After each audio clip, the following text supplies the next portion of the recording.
up onto our bloggers, up onto our influencers. This man has his hand every single place. So they have the power to make the kind of news they want go mainstream and the kind of news they don't want to make go mainstream. It is in this man's hand. So I say that we will be in Nigeria. If I don't, many people can remember. I always remember saying that we will be in Nigeria and we'll get to a point that people will be eating maybe once in a day. And Tinubu will say that right now Nigerians are eating 3 times a day. And it will be going viral. And you start asking yourself, it seems I'm truly eating 3 times a day. Oh, because people are saying it. Because go to a point where you now hear them saying that a bag of rice have fallen. Nigerians are not quiet. Nigerians are not quiet. And you know what I ask them, how much is a bag of rice now? You will not be wondering whether the bag of rice are falling to maybe 20,000 or maybe 30,000 or maybe 40,000 or maybe even 30,000. It's not a crime that a bag of rice is selling in Nigeria for 30,000 naira. And you see that propaganda going everywhere. When you get a price bag of rice bag of rice is still more expensive than minimum wage today in Nigeria. But for them, bag of rice is falling. And just are not talking about it. They will use propaganda and make. I was hosting one of my TikTok live spaces, and one of his supporters came and said that IMF debt has been paid. IMF that have paid IMF debt. Never in the history of Nigeria. I'm like, when did they borrow the IMF debt? It was borrowed under APC, under Buhari. So, and they had an agreement that it would be paid by 2025. And what they paid was the principal debt, not even the interest. And in the next 3 days, they are going to borrow times 10 of what they said they have paid off. But they use propaganda, you see it everywhere, that they have paid out debt. So these people are dealing with the worst set of people that Nigeria can be burning today. You will not see it anywhere. We are speaking last week, a suicide bomber blew up himself in the federal capital of Nigeria. A suicide bomber blew up, and it is not mainstream news. It is not breaking news. I made that tweet and I was like, because I was scratching myself like, are we living in a simulation or is this reality? That things like this can happen in Nigeria and it will not go anywhere. If Abuja, something like that can happen in Abuja and nobody's talking about it. Now imagine what is happening across the country. The power these guys have and the way that the media have been submissive to these people, Nigeria is in for a very, very, very long time. And that is, for me, is what is giving them the audacity that 2 years into an illegal administration, an administration that you did not win, a mandate that you stole, then you now sit on this stolen mandate and you're not even governing the people, you are still politicking. 2 years into your administration, you are still playing politics.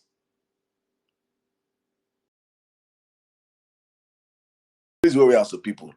But that's what we'll be talking about on the violence piece. Guys, I see every one of you. I'm just going to start kicking you guys up real quick. Hopefully, my brothers come up here and help me in this stuff. But I want to know, please, if you're in Nigeria, I beg, I want to hear people's scorecard today. I want to know how, because for me, it is. I don't. I'm going to probably make a poll on the comment section and just post it up here. Let's do repolls, because when the psychophants go out and discuss, it's like Nigerians are not feeling the brunt of what they are doing. It's like Nigerians don't understand. It's like Nigerians just want to complain. It's like Nigerians do not. It's just like Nigerians just hate Tinubu. All of a sudden, Nigerians just hate Tinubu. Tinubu is not a bad person. Tinubu is not an evil person. Tinubu is working.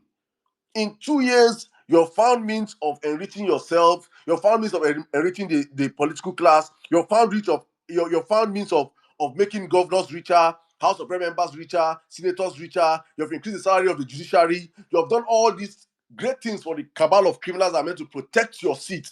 But Nigerians are still suffering. Nigerians are still dying in their numbers. Nigerians are still passing through the worst time ever in the history of our country. It is incredible what we are as a people, and it is a shame that I will not even say it's a shame that I won't say it's a shame Nigerians are not reacting, because I can always make excuses for them. I can always make excuses for Nigerians because I understand the psyop going on in the country. If you watched my last podcast with Peter Randy said the Nigerian politicians understand this game. So what do? They stone Nigerians with barrage of problems back to back to back to back. There's a whole lot of troubles in your hands that you're waking up. Probably you have a sick mom. You're thinking about how you can pay hospital bills. You're talking about hospital bills. You're driving, your car is going to break down on the highway because of bad roads, or you get kidnapped. There's a whole barrage of problems upon Nigerians that Nigerians cannot even focus on governance. All Nigerians are focusing on is, how can I survive the next day? How can I put food on my table for the next day? And this is exactly the template this man operated in Lagos. It's exactly what he did in Lagos for that. Lagos, you wake up by 4 o'clock in the morning. All you're thinking of is, how can I go to work? How can I go to work for 4 years? As in, you'll be in Lagos, and you're a madman. You're waking up by 4 o'clock in the morning, rushing out to go and hustle for the day. You're coming back by probably 12 in the night, because you're going to spend like 3 hours on the on probably third mainland bridge on go slow. Traffic go won't kill you and everything, go won't buy you and everything. You stay there, you go suffer. As you reach out, the first thing you do is to sleep. You go sleep. They sleep by 12, waking up by 4 o'clock in the morning again to go out and hustle. That is the routine of millions of Nigerians in that Lagos. So they don't even know what it means to talk about governance. And that's how this man stayed in that place and siphoned that should be the most educated voting bloc in the country. But they are so enshrined in trying to make a living for themselves that they cannot even focus on governance. And it's exactly the same template this man is putting to Nigeria right now. Push them with barrage of problems. Let everywhere be shaking, that they cannot think about what we're doing in governance. That this bunch of crooks and criminals in the Senate can come out and say, we are endorsing you for a second, that there's no vacancy in there's no vacancy in Aso Rock. There's no vacancy in Aso Rock. If you're telling me that there's no vacancy in Aso Rock, if you have done, you can stand and say, this is what we have done in 2 years. This is what we have achieved in 2 years. Economically, Nigeria is now more stable in 2 years.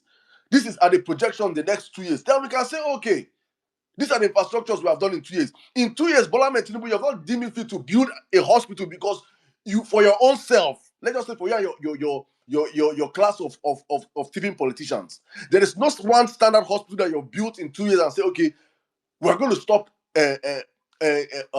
foreign hospital trips. In 2 years what is 2 years? 1 year is enough time for you to set up a hospital that will be treating you. But no, let one cough catch you now, you're in France. In 2 years, you cannot talk and say there's something you've done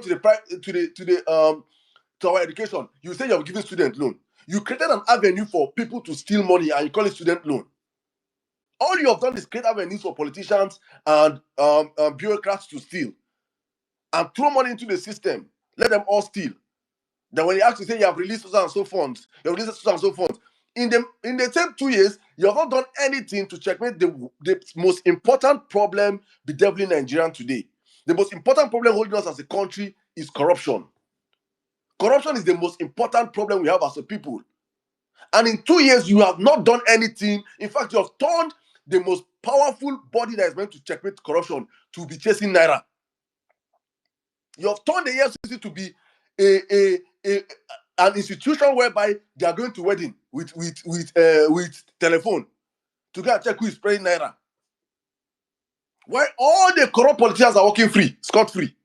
If anyone that is in other party that is a corrupt politician, they just phone and for phone. The next day, they don't become go APC. All these things are forgiven. In 2 years, not one corrupt politician has been brought to book. You have enabled corrupt politicians in 2 years. Nigeria is now the worst spot to have been. It is so crazy and criminal what has happened. That what is giving it, that for me is what I'm asking myself. What then is giving you the audacity as a person to believe and to open that your gutter mouth and say there is no vacancy in Aso Rock? As who? As what? For me, my brothers and sisters, that's why we're here today on the Vawulence space to talk about this man's scorecard, to put it in his face and the faces of his slaves that have chosen to worship him, come rain, come sun, despite. And I say this most times because I've done my feasibility studies and I understand reality, and I know that 95% of the people that support this criminal administration are all in diaspora. 95%, they're all staying in diaspora. They don't even stay in Nigeria, so they don't even understand what we are saying here. And for me, I say if you 95% of Nigerians in diaspora, you're supporting Bola Ahmed Tinubu, the greatest service you'd have done if you believe Tinubu is working is that you would have carried your bag, carry your little investment, carry your little savings you've made, and come back to Nigeria. If Bola Ahmed Tinubu has 1,000, let me do a quick math. If Bola Ahmed Tinubu has 10,000 supporters in diaspora that are supporting him, that believe Bola Ahmed Tinubu is working hard, if 10,000 of those people come back to Nigeria and come back and open, let's just say open a mini shop, just one small shop, and you employ one person each, you've brought in 10,000 jobs into the country. If you so much believe that Tinubu is doing well, Tinubu is changing, and you see that there is a future for Nigeria, why are you guys still staying in diaspora, echoing the same nonsense talk, gaslighting and insulting Nigerians? Come back home, because I know many of you are here listening to me. Go back home and support Bola Ahmed Tinubu. I think I saw a video of one of them that says he's going back after 33 years in UK. Oh, Nigeria is not going. And I say, God bless. And please, I want to have people that will follow up that man in 6 months. Let us know how far.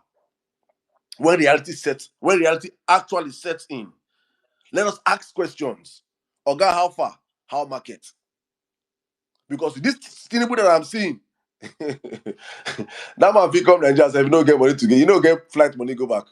You don't see money, you don't go see flight money to go back to UK. The whole IDC.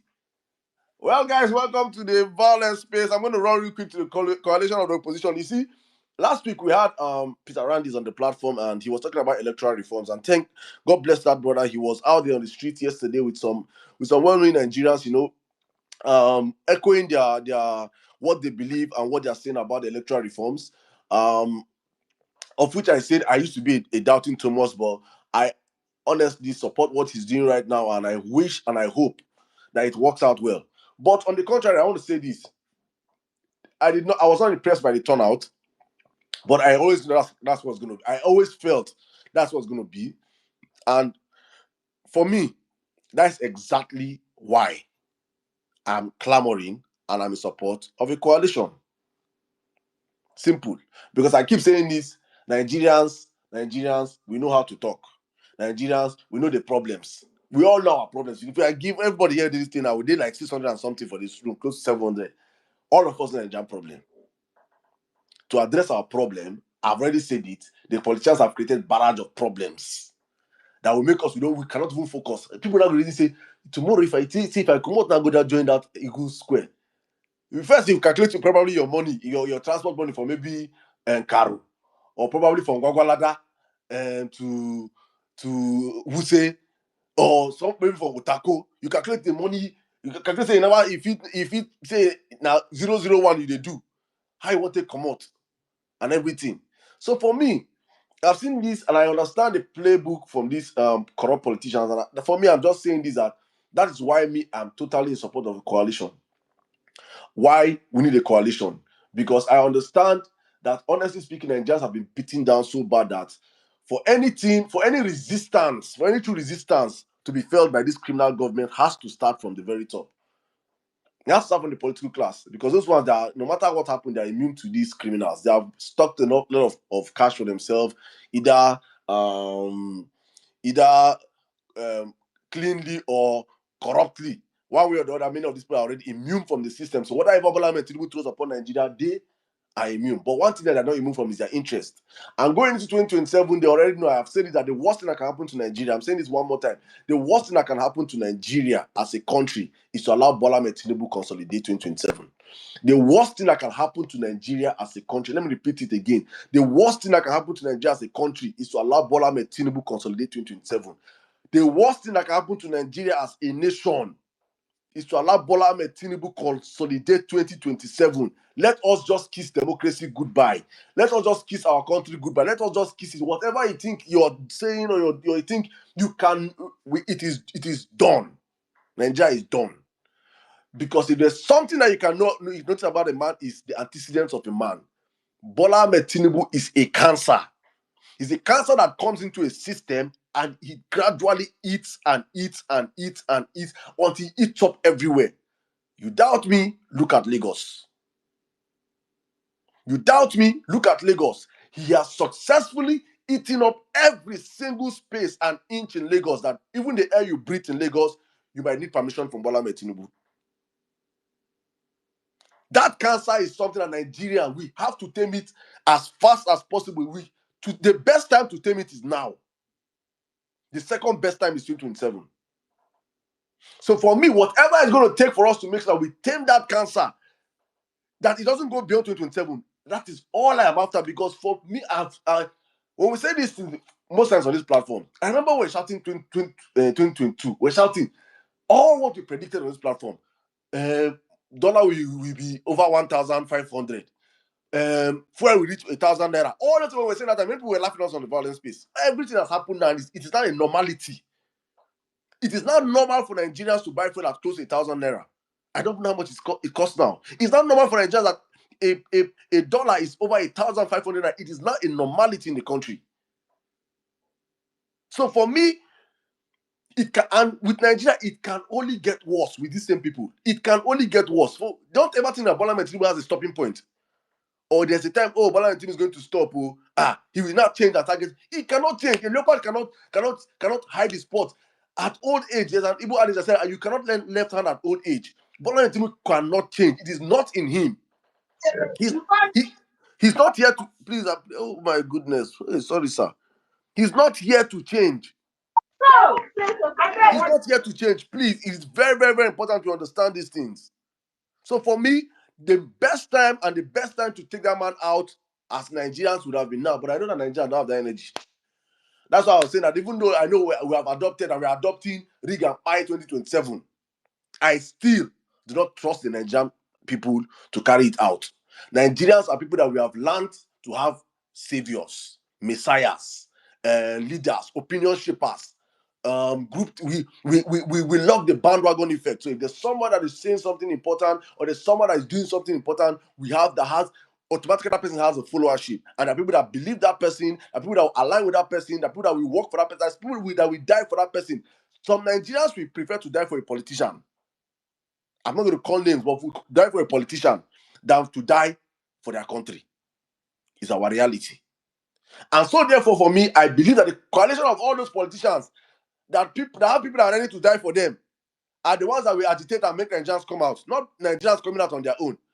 It has been proven so many times that Nigerians are not ready to agitate. We don't have that collective unity as a people that can agitate and say enough is enough. That is my opinion, and that's why I am for a coalition. And in the meantime, I've been seeing a lot of tweets from so many. Me, I don't know how to police people's thoughts. I don't know how to police people. All I say is wisdom is profitable to direct. There's so many people that are wise, are not wise, are intelligent, but they are not wise. There are two different words. You can be intelligent, but you're not wise. You can speak big English. You can know how to use English. You can know how to speak Fone.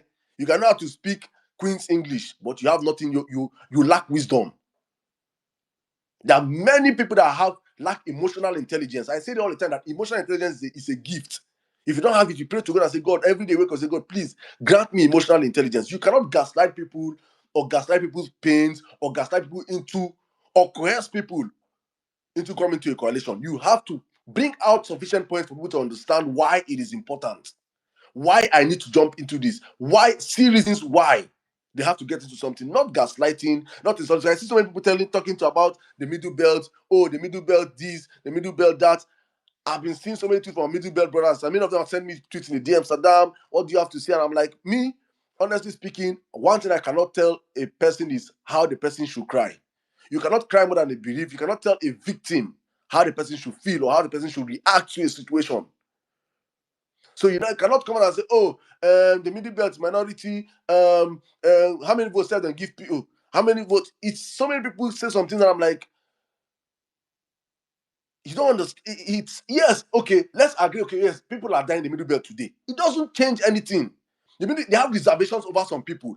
You listen to their pain, you listen to their cries, but at the same time, you can make them understand. Okay, see, I understand where you're coming from. I understand your pain. We understand these things, but the truth of the matter is that as we speak right now in Nigeria, what do we want? What do we want as a people? Will have the pains of the middle belt stopped today? Are people not still dying? As we speak today, people are running away from their villages in Benue as we speak today, as we're speaking today, as we're speaking right now. This is the reality. Has Tinubu improved the security and the lives of people in the middle belt, educationally, economically, security-wise? There are ways you break things for down. You don't coerce people. You don't tell person that, how many? No. Honestly speaking, many of us really need to go back. And in fact, you must not tweet. You must not have an opinion in everything. You must not voice. In fact, you might have an opinion on everything, but you must not voice your opinion every time. Sometimes you keep quiet and allow things flow. We are very good politicians on social media. We know what should happen and what should happen on social media. That's our reality. But when they say, okay, now guys, make we do the real work for street, and many people go run. Many people are very good at criticizing. Many people are very good at talking. Many people are very good at, you got to put in the work, put in the consistency. You won't see them anywhere. And there are many of them in this movement. They are good. They are the best English speakers. If they come, they can hold space, and there will be maybe 20 or 30 in the space, and they'll be speaking the best English to themselves, and I think that they're talking to 1 billion people. Like say they know what's going to happen, or they know more. For me, it's very, very important we know how to apply this emotional intelligence as we go into what is the big picture. You ask yourself these questions. What do you want? Do you want a Nigeria that works? Do you want a Nigeria? And I've come to notice APC no get shame. Me self, I no go get shame. People you're dealing with are shameless. You're dealing with shameless criminals. And you won't come to form Boti because Sabi speak Queen's English or King's English as the case, or Prince English or Princess English as the case may be. It's crazy. All right, guys, I've been talking for so long, but guys, thank you every one of you for your patience. I see all of you requesting for the mic. I'm going to bring every single one of you up as just be patient with us. My brother, Welmin Nigeria, it's good to have you on the platform. Good evening. Welcome to the Vawulence space. Today, we are talking about Tinubu scorecard. It's 2 years. It's 2 years since this. It's 2 years plus since this man was announced in the middle of the night, bro. 4 p.m. in the middle of the night. We were having spaces. So you see something. There's some things where they pay me. I'll still talk about some things today where they pay me. God. Not even about Tinubu, about some people. People don't understand the sacrifice some people won't do. I wonder, like in football analogy now, you're Lukaku. You want the salary of Cristiano Ronaldo. What could do if you do you remember that we were on space having a 48-hour space when this criminal announced in the middle of the night this man as president? 48 hours, Ken. Which kind of count you do, Saddam? That space was going on for. Wait, it was almost more than 48 hours because it started earlier in the morning for the election day now. So exactly. When this by 4 a.m. in the morning, when people they sleep, where all the only witches and wizards they do meeting. We said we could awake, they follow them do meeting for space that day. This man announced them. And now what we did today. My brother, but you get people for Nigeria now. I want to know that because I say for as Edo don't align with the center now. Say everywhere don't stop for Edo. My brother, welcome to the welcome to the Vawulence space. I mean, take it away from here, bro. Thank you. Yeah. Thank you very much, Saddam. Thank you. Yeah, good evening as well, and good evening to everybody on the space. I can see a lot of persons. Shout out to everybody. Good evening. I can see. I'll just say hi. I can see Big Mag, my where Peter Abdi don't spoil disrespected. I can see Big Mag. Yeah, I can see you, Kenyan German lady, Omega X, Aboki Nagiri, Auntie Anka Dede. I can see Mary White, Justice Nosre. I can see Ponty Biruki. Huh? You don't tell why I hear Biruki submission for space. I mean, I've not been to a lot of space. I think it's only Vawulence space that brings. It's almost like it's only Vawulence space that brings me to Twitter, to be honest. I can see Chinemerem, Yusuf, Adaigwe. Some people don't take for this struggle anyway. I can see Niger Mind, King Zanga, Otumba DK. I can see Big SIM Card. I can see Ambassador Israel, Nimale. Probably scroll down. I can see many persons. I'm scrolling way fast. So it means I may have passed you because obviously people that where mutuals probably be up there. But so I don't only call my mutuals. Let me also call some random persons. I can see Benny, Felix, Willie Etu, Sabigel. I can see Biko Uyi, Oluwashe. I can see Akan, Bugazi Smart, Dolo, Shegun, CJ, Erwin, Eka. So many persons, honestly. Just a big shout out to everybody on this space for taking our time to join this conversation, either maybe just to listen, to feel consoled, to feel whatever made you join, even if you were just scrolling through the timeline and you saw the space. Thank you for joining. What I would want to do next is to crave your indulgence, to beg you literally. Uh, Not because you know there's any direct benefit from it for us individually, but as a collective, it's important for us to ensure conversations like this or discussions like this, whatever you choose to call it, uh, gets to a wider audience, at least on X to start with, right? So it's important for us to repost the space and share the space on our timeline. I'd assume that, oh, maybe there are some persons that just joined, you forgot, you just joined and you got caught up in Saddam's submission and you probably forgot, or or your phone is somewhere. Maybe you just drop your phone, so like I normally do if I'm on a space that I'm not hosting or co-hosting. I usually just listen to it like a radio, just put it on, and the phone might be very far away from me. I'm probably doing other things and just listening in. But if that's your case, please just go closer to your phone and repost the space. You can go back to your listening mode. But let's repost the space and see how many persons we can get in here to join the conversation. It's quite simple if you want to repost the space or share the space. I mean, if you're on Twitter, you should have the technological wherewithal to know how to share or repost the space. But let me give the benefit of that. If you don't know, click the comment section just below where you have like the space. How I put it now?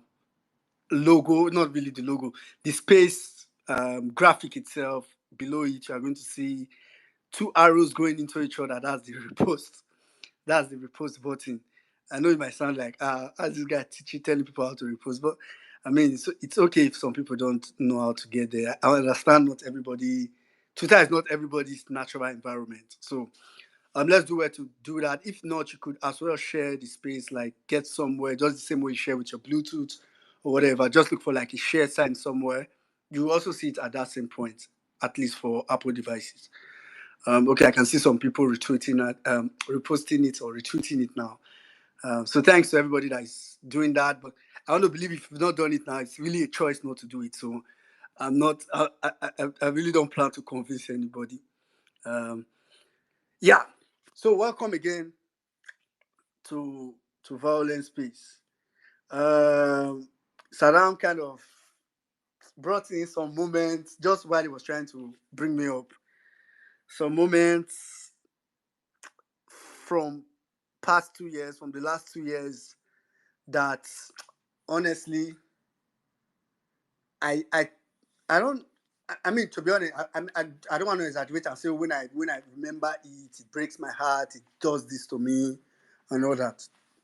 I mean, but it's just quite unfortunate. Saddam was actually even talking about the election, and that's why I had to. So that fake result was announced, I think, on the 1st of March by 4 a.m.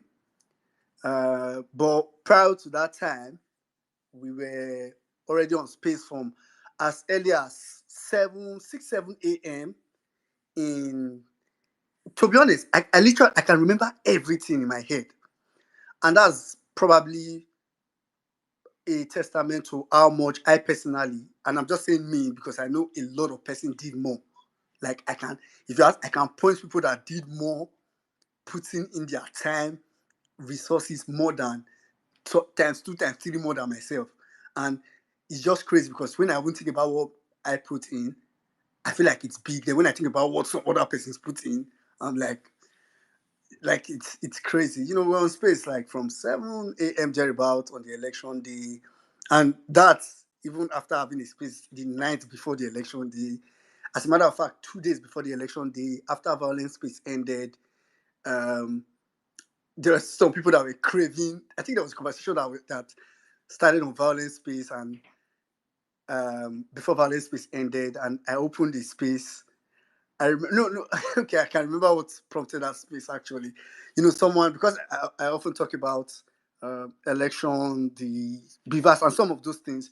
So people usually ask me questions as comments and tag me to questions. So someone asked a question, and I was like, oh, this thing, I cannot explain it by text. I cannot explain it by typing. So I opened a space, like, just because of course I couldn't just say send your number, let's talk on phone. So I was like, I open a space, let's just two of us. So I remember for some people that can remember you, but I know a couple of you might remember. I opened the space and I named the space "Do Not Call Me" private. Like I didn't want people to come. I just wanted it was almost supposed to be like a call. Some person here will remember that space. I was like, "Do not call me private." But Nigerians being Nigerian, when you tell Nigerians not to go somewhere, everybody will go there.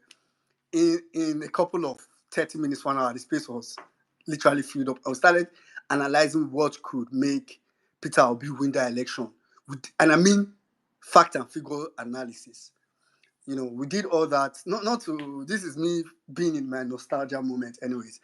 But um eventually we were able to put all that, do the election itself, followed. I can't even remember. Salam, maybe I know you probably have not forgotten.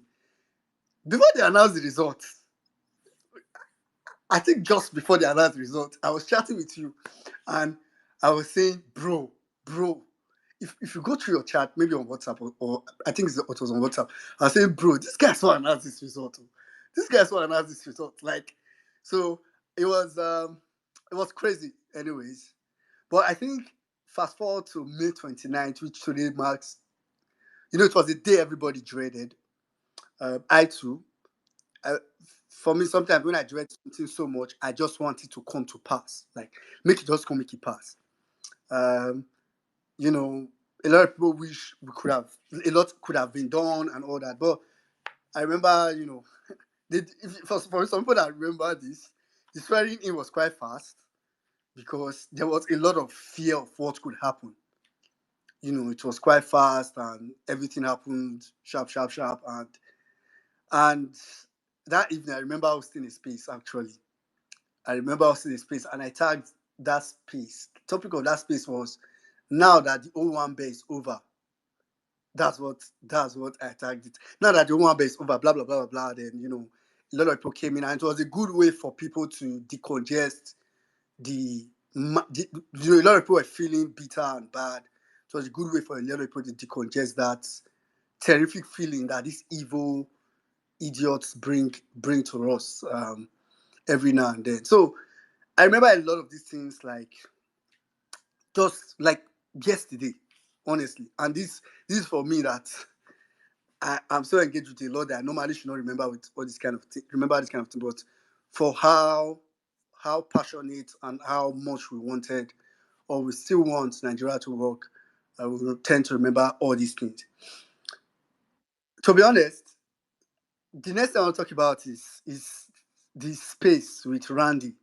It's not the space now. Sorry. Emir Saddam show, the podcast with Randy Peter or Peter for Nigeria, like some of you know him. I'm just going to encourage everybody, really, really, and this is very honest. This is not me saying go and watch it for views or whatever, right? Um, Whether people watch it at some, the truth is that Saddam himself is views are good and all that, but when Saddam first told me about the podcast, it was from a point of passion, from a point of wanting to go all in. So that's not even the point. But I really want people to go and watch that podcast. If you've not watched it, I highly recommend you watching it. And watching it, not just watching it because you want to count time or count watching, like, watch it with a high learning mindset. You learn a lot. You learn a lot. I almost wish, just to ensure people listen to it, I almost wish I could just play the podcast and make it to this violent space, so that people that will not go to YouTube, they will hear it by force. But that's not that's not possible. But please, um, go ahead to watch that episode. It's very, I don't want to over, so it doesn't look as if I'm over hyping it. But to be honest, there's no amount of hype I will give it that will be over. So, but it is what it is. Um, Coming to the topic quickly, and I'll not give a long submission. I see NC's is in. Hopefully by the time I'm done, he'll probably ready to speak. But if not, it's good to see you, NC's. It's always I feel like on nights like this, NC's submission is one I would look forward to, because, and I hope he has his book because NC's, if you know, has a book where he keeps his record of things.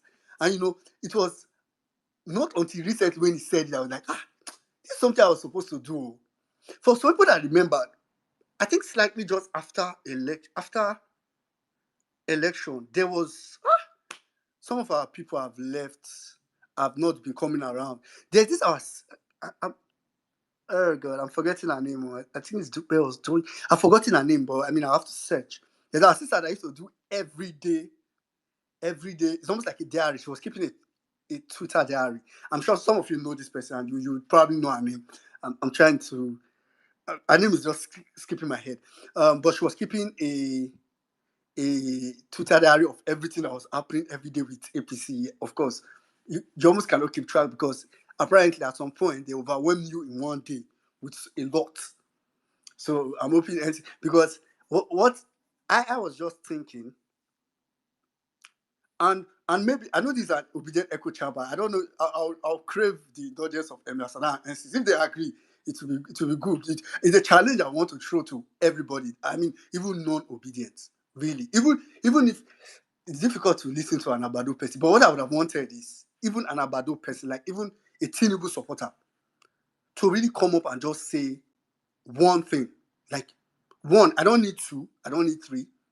Just come and say one reasonable. Let me make it like that, because somebody's going to come and say something stupid. To just come and say one reasonable thing. Well, I beg now for TikTok we dey entertain them. I beg you, people go cry for it. People just lose brain cells here now. I beg. Okay. So any, to be honest, anybody, even because I'm saying this because I've tried doing this, and because sometimes you don't come on space like this, it looks as if, oh, maybe it's just because we don't like APC, we don't like Tinubu. That's why we not see anything good. I'm going to tell you honestly, and I wish there's any way I can convince you that I'm being honest. Right? This is me. If I consider it me doing 5 minutes of pretending to be an APC supporter. Do you know why I did it? I did it because I really, really, really, really wanted to think so hard and just come up with at least one or two or three things that I could come on this space today, because I already knew the space today was going to be about 2 years. Because even before now, so seeing the topic, I'd already knew it. So that I could come on this space today and say, oh, although Tinubu has done this, and this, I can now list the over 200 that I did not do or did poorly. That I can say he has done 3, but these 200 are heavy. So I really thought, and to tell you, I actually got like 2 points that I wanted to use as a positive. I actually got like 2 points that I wanted to use as a positive. And Saddam already talked about one, and that was the so-called payment of the IMF loan. So about 3 weeks ago, there was the news of say, oh, Tinubu administration have cleared World Bank IMF loan from that IMF gave to different countries from COVID period. And I think what saddened me when I saw that is the level of celebration. I don't know if people know where Nigeria is, as in the how low Nigeria is currently. But I tend to be an overthinker, and so not overthinker in a bad way, but I'll probably just say a critical thinker rather, because I know people don't bastardize overthinker. See, overthinking it. That's not what I mean. I tend to think very critically with everything I do, because I have some level of perfectionism, and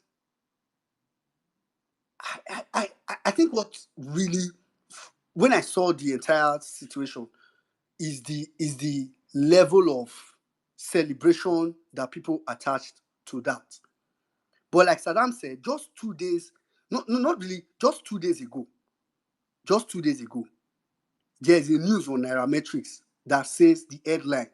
So what they said the administration paid, which was, like Saddam said, was supposed to have been paid. This is a government loan that was supposed to have been paid, and everything, it's not, it was already timed.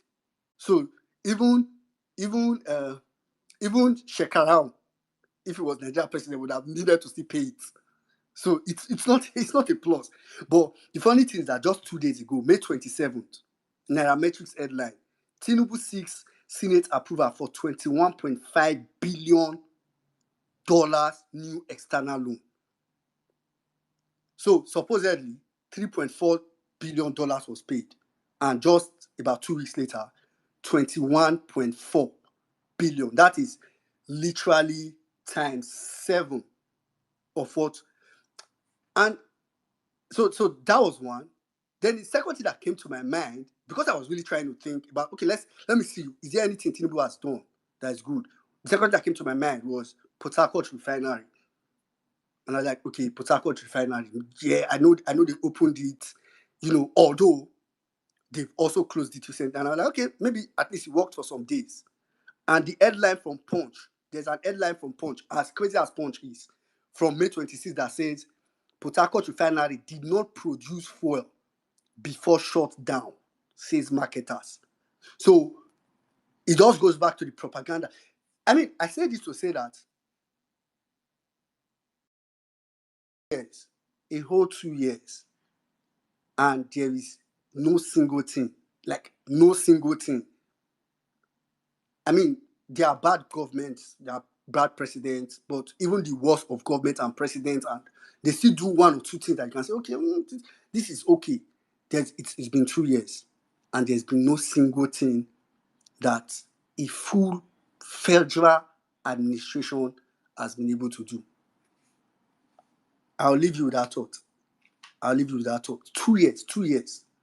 And you want to do another 2 years, and people are even considering, I'm not talking about supporters, there are people that are even considering carrying and accepting the fact that let him just do 8 years because nobody can move him. Like, you won't think it in your head. Your head must be bangolo. The way you said, see, your head must be very empty if you think you want to have somebody who could not do anything in 2 years. And if you know anything about Nigerian politics, every administration only does things in their first tenure because they want to get vote for the second tenure.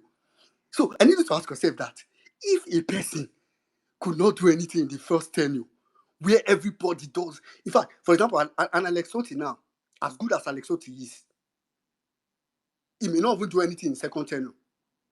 Not to talk about if you have a person that could not do anything when he's supposed to be pleasing you for a second tenure to prove himself one way or the other.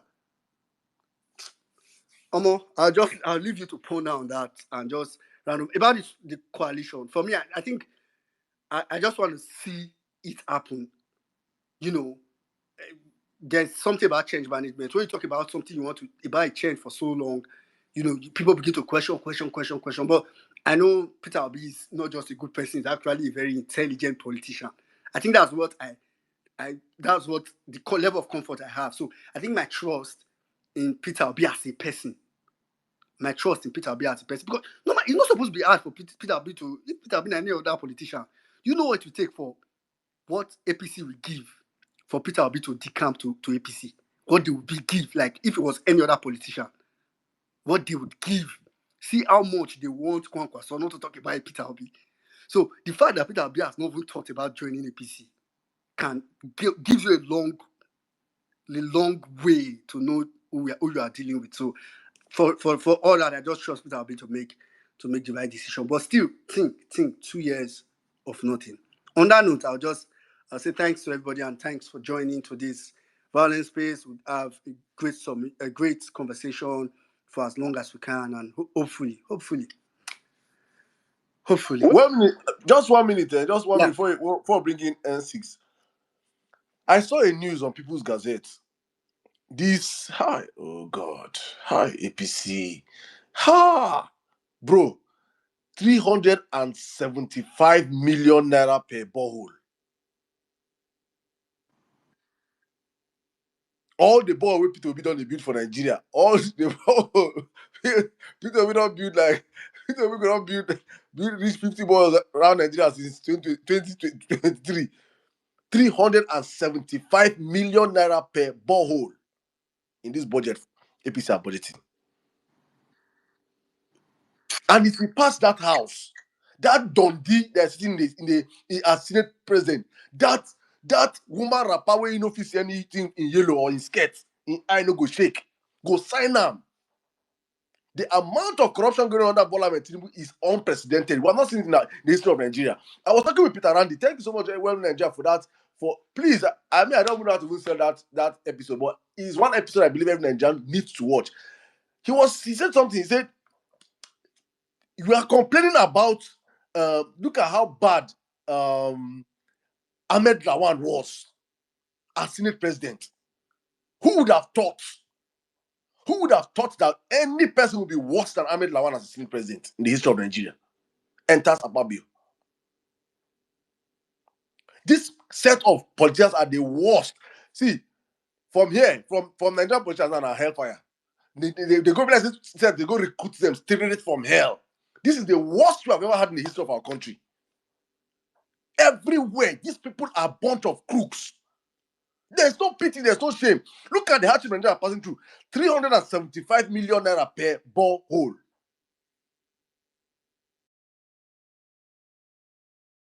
But that water is that is the real water of life.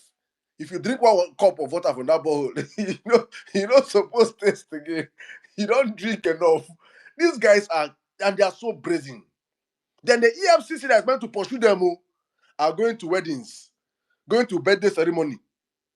Shebi they don't talk say Tom Polo, they say Tom Polo that AI.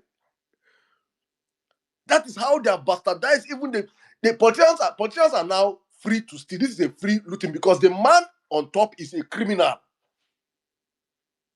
If the head is not a thief, the others will be scared of stealing. But the head is a thief, so he has given all of them free chance to loot. We're in for it. So for me, that's what I'm saying. The greatest mistake Nigeria will make as a people is allow APC in 2027. If we don't buy APC in 2027, let's just kiss Nigeria goodbye. Let's kiss that country goodbye. Let's just understand that. Let's understand that if we think it is bad now, it can only get worse. And as Wembley you just said, the best of politicians are always their first tenor. So Tinubu is actually doing his best. As you see it now, it is his best you're seeing. If Tinubu's best is worse than Buhari's worst. I am a tanga. Let Tinubu enter 2027. We will go chop stone. You will see stone to chop for Nigeria. Please. So that's why I'm begging everybody. Please, I'm telling everybody, please keep your sentiments. I'm begging everybody, please, let's keep our problems, our emotions, divisions aside. The thing we can do to salvage Nigeria is to make sure we na chase. Na 2027, we now run. APC go run for Nigeria. We have to eradicate that party. That party is after every single Nigerian life. It's important to understand these things. Now they hang my own. And since my brother, welcome to the show today. I don't know where you're streaming from, but you suppose. Hey, my God! Before I even bring in SCs, see data. SCs go SCs go say before SCs go there we go play jams. We go say sit down here, my brother, my brother, data. That time you go play jam. Intro go be 30 minutes. I go. I said, do you know how much this data surround? You know how much data I bought per show, per space? See data. They make everything so expensive that I think my Temi was the one that came out and said that if this data price hike is even intentional, so that even Nigerians will not even have the opportunity to come up, because the only way we have voice is on social media. He have captured all the other media formats. The only way we can speak is social media. It is social media we used to mobilize 2023. So okay, let us make it so expensive that even the social media, they cannot breathe on it. Now where we dey today? And since I beg, come here. I want to know how Tinubu is treating you, because I believe say it seems you're better off today than under Buhari.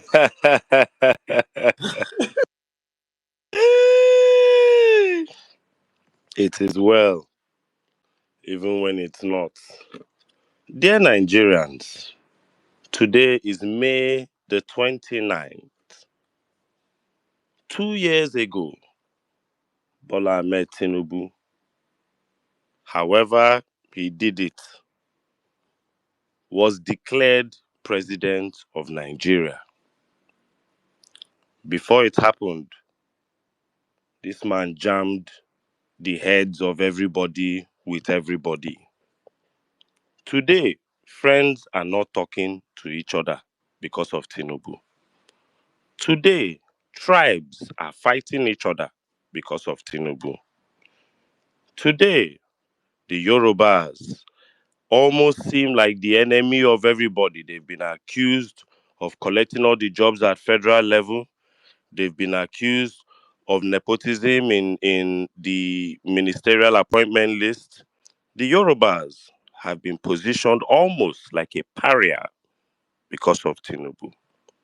Today, Nigeria has no Christian as either president or vice president, something that had been agreed upon in our history because of Tinubu. Today, APC member Opebe, handle OPEBEE, a strong APC supporter, gave Bola Ahmed Tinubu 5/10 after 2 years in office. Grok, the automatic AI for Twitter worldwide, was asked to aggregate the Tinubu administration after 2 years. Grok gave Tinubu between 1% and 4%. And he says he was being kind. This is on public record. You can check yourself. Grok. That is, if we want add sentiment, do everything. So in 2 years, whether the entire APC summit, whether the 8 million manufactured votes, whether the hypocrites, the tribalists, the bigots, the fool, the delusional, Tinubu has agreed by everybody, is performing below, way below expectation. Anybody else can choose to tell him different. He can choose to believe different. That one consign am. Facts are stubborn things. Let's move over to the state of the nation. I am warning the Nigerian police on public record. What will come next after NSAS will be scarier than NSAS. I make them that promise. We are in the generation of fuck around and find out. Pardon my French. Kayode Egbetoku this week allegedly has been diagnosed with cancer. I'm just giving you the state of the nation between the last violence space and today. Nothing of what I say will be fabricated. Everything is facts and figures, and you can go to the book of Google and cross-check. Kayode Egbetoku is beyond the age limit to still be working in the Nigerian civil service. He's beyond the work term limit to still be in the Nigerian police service. He should have been retired or should have resigned honorably several years ago. Kayode Egbetoku, from information reaching the media this week, has cancer. You would think he would honorably step down and face his health. You are seeing the decadence in the Nigerian police and nothing is being done about it.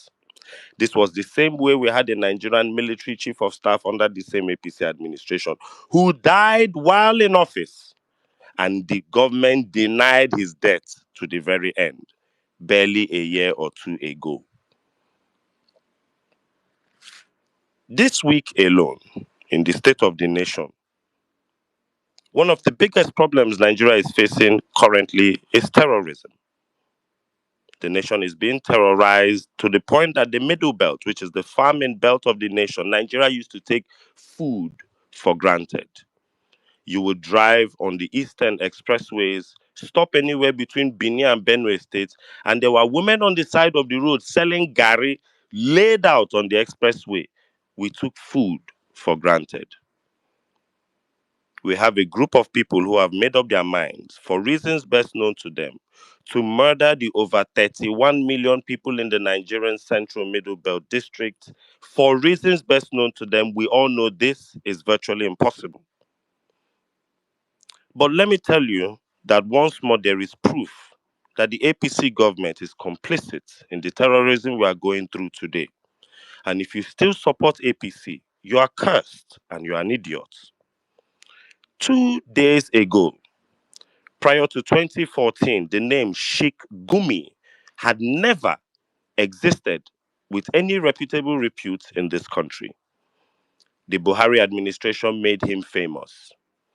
Growing up, all the while I heard from every movie was that all the nations of the world, we do not negotiate with terrorists. It was a movie mantra from Chinese film to Indian film to American film. Once a terrorist has made up his mind to make a terror attack, he should also make up his mind to die because the government always had that law. But under the APC, we had a dirty, raggedy old man who all of a sudden the government would negotiate with to negotiate with terrorists on behalf of the Nigerian people. I have never heard of that thing in my life. This man became so powerful that if you want to be president of Nigeria, whether you are a saint or a sinner, you must go to his house and consult him. Saudi Arabia deported Sheikh Gumi this week and banned him from ever coming to the Holy Land. It takes a lot for you to be so evil that the nation of God on earth for Islam looks upon your soul so damn that they said, please never come to the Hajj again. I don't know what you would tell either Prophet Muhammad, peace be upon him, or Allah on high, if Saudi Arabia on earth has an issue with you. This man is in Nigeria. Sheikh Gumi said he has a visa to Saudi Arabia.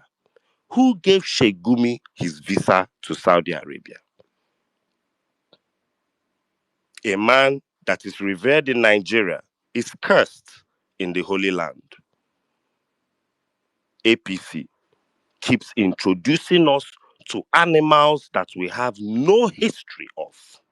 Who is Sheikh Gumi's father or mother? As if that was not bad enough. Follow me to the book of Google, ladies and gentlemen. Sheikh Ahmed Gumi, the well-known Kaduna State-based cleric, was prevented from participating in the 2025 Hajj because Saudi Arabia has banned him from entering their country. Sheikh Gumi made a post about this on his return to Nigeria, stating that the Saudi authorities were uncomfortable with his presence in the Holy Land, despite having issued him a visa. Sheikh Gumi said that he wants to thank the Nigerian authorities who have pledged to take up the matter immediately with the Saudi authorities. This is the value in the cherished freedoms of democracy. Sheikh Gumi, who is pushing for Sharia in Nigeria, was denied entry into the Holy Land. But Nigerian authorities of the APC are on the matter, pleading with the Holy Land for him. And he's thanking democracy's freedoms. You can't make this up. But if you say, okay, Do you know that 2 terrorist issues were happening at the same time in Nigeria? On May the 20th, 2 women said to be wife and mother of terrorist Ado Aliero, a wanted terrorist in Nigeria, have been reportedly arrested in the Holy Land, Saudi Arabia. These women were said to have been apprehended in Medina after they were spotted in a mosque. Now, this Aliero fellow is a terrorist and has been tagged by the Nigerian Army headquarters since 2020. He's a bandit leader. Even worse, on public record, videos exist where he was turbaned as sacking Fulani of Zamfara State in July of 2022. He was declared wanted alongside 18 others by the defense headquarters. He was also listed among 97 wanted terrorism suspects in 2024. Now, when media contacts met with the Army Public Relations for comments, they said a strategic issue involving bilateral security issues, but refused to comment further on the issue. Dear Nigerians, Saudi Arabia caught 2 terrorists, but the Nigerian authorities are on the issue. This is all happening under APC. Nigeria is declaring this man wanted since 2020. They've not caught him. He's in the top 18. He's in the top 97. He's in the top 5.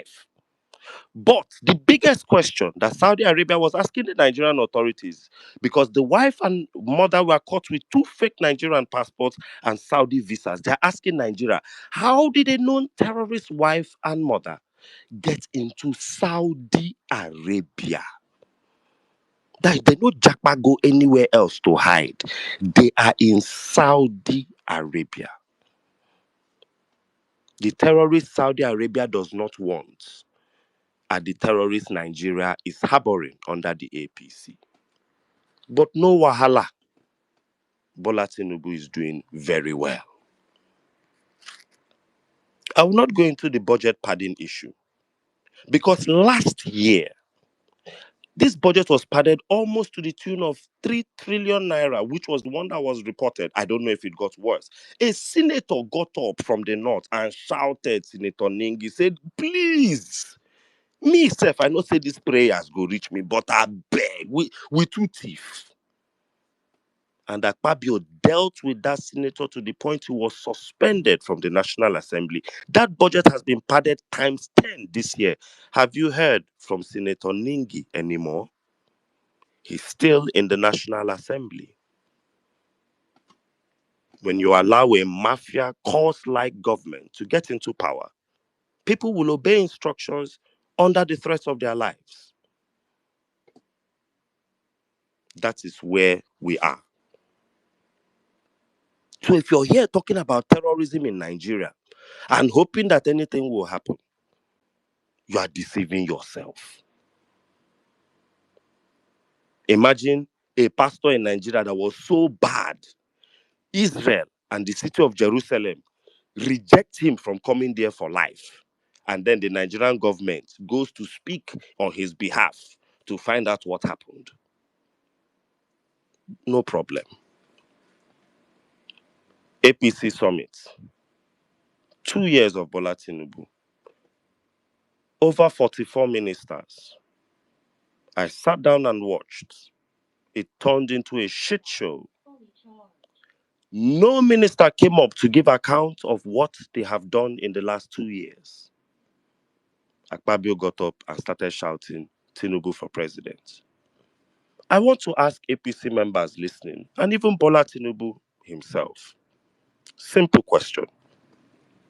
If you lost an election in Lagos, a city you have held sway for 24 years, you then became president, you have done nothing particularly for Lagos or for the Western region. Do you think the smartest and best thing for you to do is to stop traffic for 3 hours when you want to move around in Lagos? Because when they are deceiving you that you will win next year, I don't know. When you keep Lagosians in traffic, especially people in Etiosa, in Ikoyi where you live, these same people will then troop out and thumbprint for you en masse in 2027.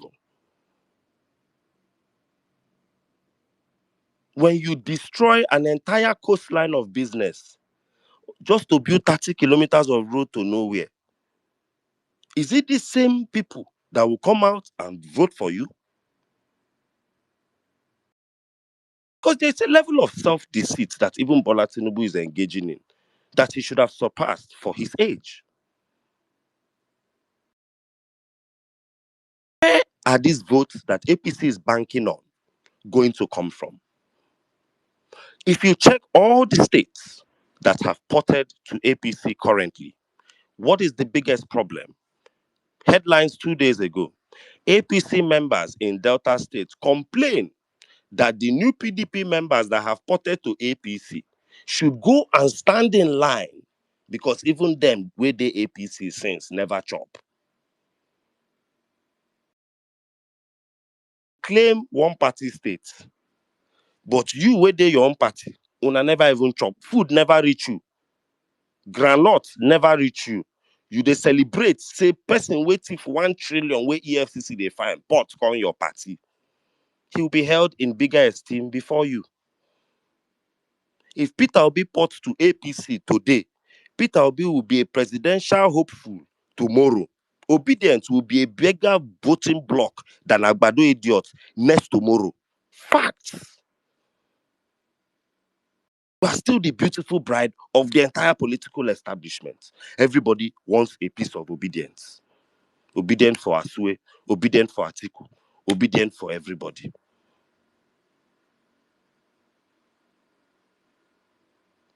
You want to go into a state of the nation? Let's start. The biggest shame this week is this budget. In the budget, empowerment of traditional rulers. You know, everybody is talking about the street lights, borehole, urulul, ewelem. You trust N6 to read further. Inside the budget, there is empowerment of traditional rulers with 32 traditional rulers listed under this empowerment scheme to the tune of 6.7 billion naira. Please, how can 32 men with one leg in the grave already enjoying the lap of luxury of traditional ruler entitlements still going to collect 6 point something billion in the 2025 budget? Now I them go, take now God. them go mobilize for them I take, I grassroots. take, That's what I they don't take, know this Tinubu's plan. I Bring all these take big God. people. I take They're God going to save beg. us. I take God beg una for APC. What are we doing here? What are we doing here? I heard that in Abuja, 31 billion naira was spent on a house for Shetima. And Shetima's technical team found moles in the house. And Shetima has refused to live in that house till today. This is one of the biggest and funniest stories in Abuja. There were recording devices found in Shetima's house, allegedly. 31 billion wasted. Every day, APC will tell you that Dave Umahi is the number one Southeast candidate. In the last 3 days, almost like nemesis, back-to-back videos of the Ebonyi shopping mall have been online. No electricity. Back-to-back videos, Ebonyi shopping mall, no lights. Ekiti State yesterday got up and said they are looking for how many billion to spend on AI in Ekiti. Artificial intelligence in Ekiti. Have they invested in normal human intelligence before we talk about artificial intelligence? This is where APC is carrying us. Hogwash. I miss the old corruption in Nigeria, where when a new government enters, they work their ass off in the first 4 years so that you gawk yourself and vote for them again. And in the second 4 years, the governor is on holiday. I miss that Nigeria.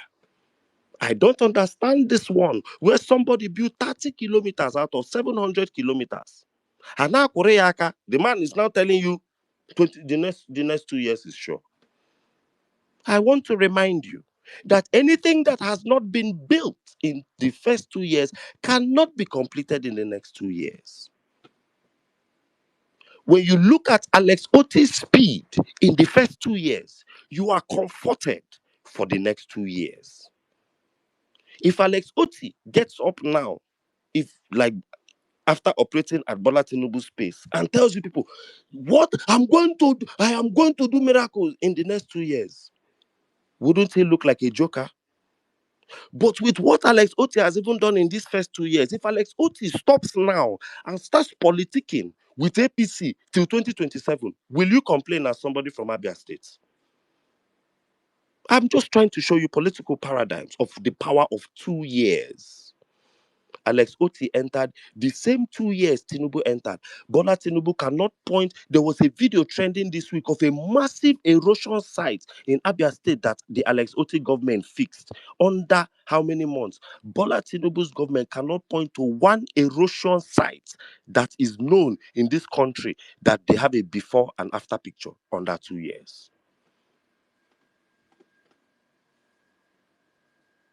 But this is where we are.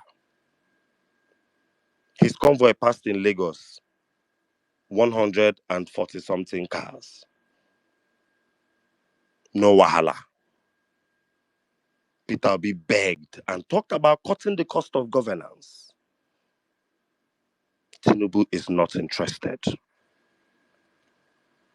Tinubu is not interested.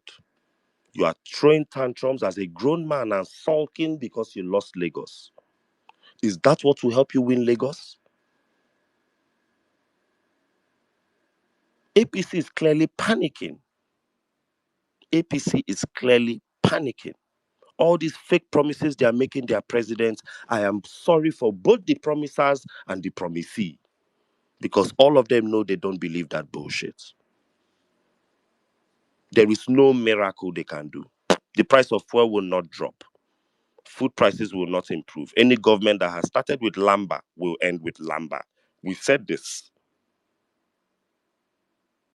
If you are in the APC, I have a friend that said something very funny.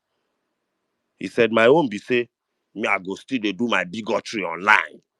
He said it to me. I know his handle. He uses some fake handles online.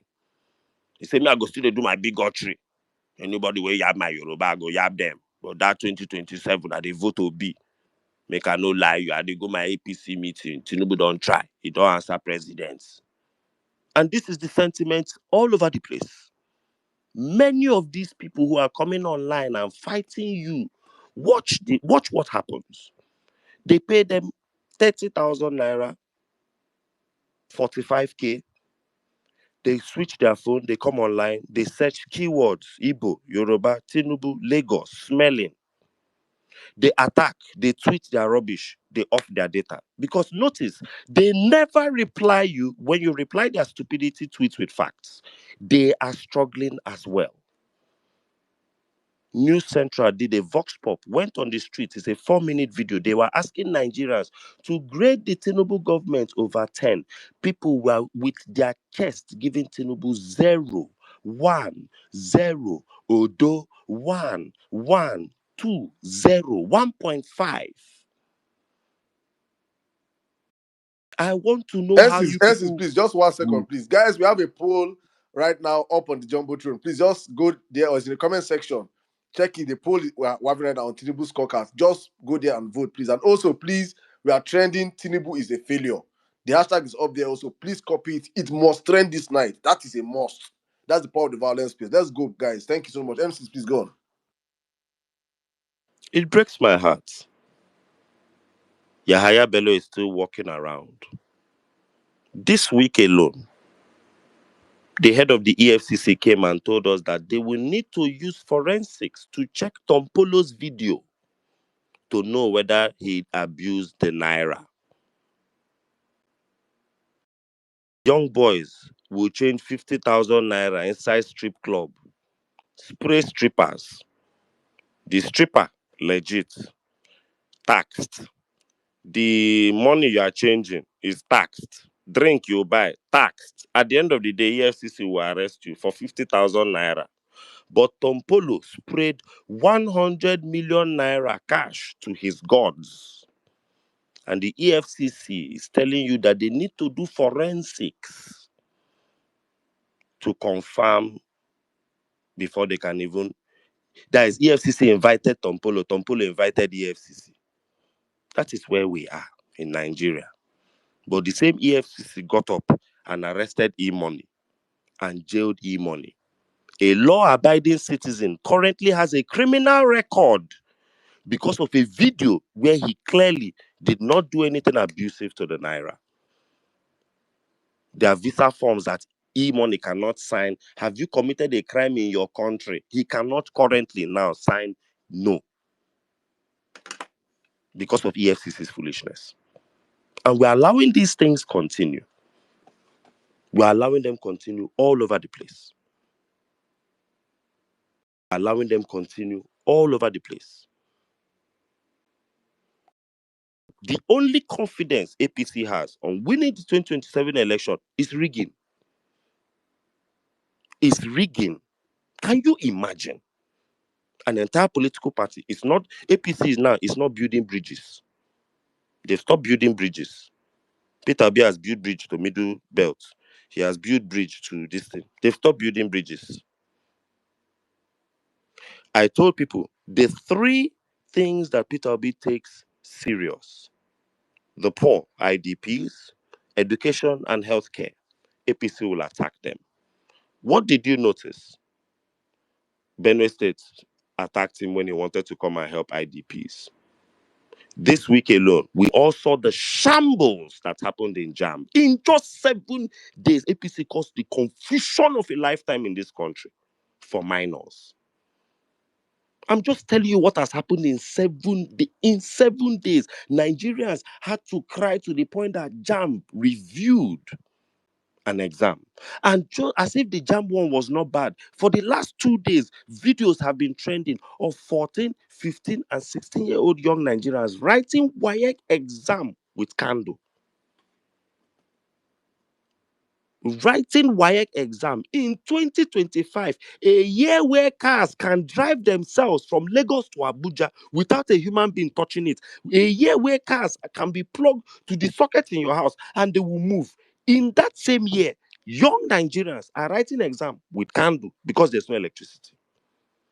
But the Tinubu administration, one of their achievements APC. in the last 2 years is that they spent 90 billion naira on Hajj. On Hajj. They took people to the Holy Land on Hajj with 90 billion. You'll be shocked that the 97 terrorists we are looking for in this country have been airlifted out of this country under these fake and fictitious Hajj programs.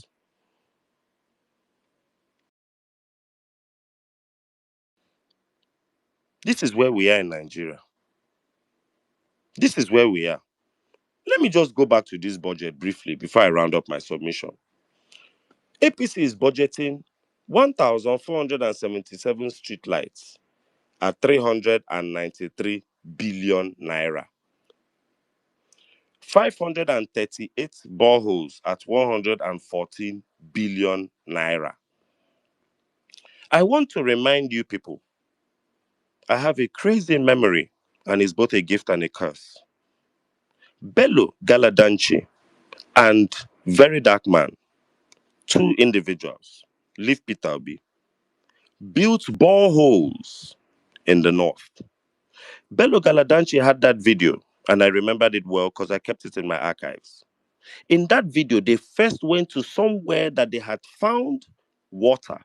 They dug, they didn't find water.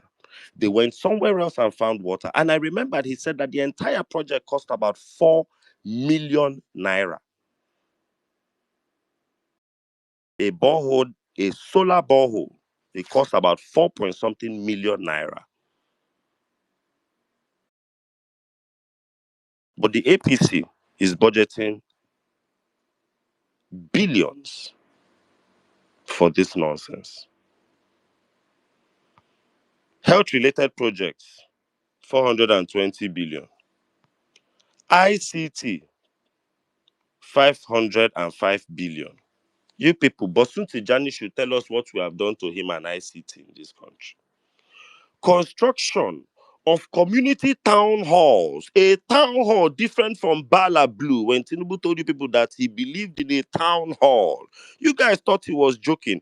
In the budget of 2025, there is somewhere called construction and renovation of community town halls, 43 town halls nationwide at 17.23 billion naira. 17 billion naira to renovate town halls. Purchase of security vehicles, 24 security vehicles. What happened to the ones he bought before? 24, 11.7 billion naira for 24 brand new security vehicles.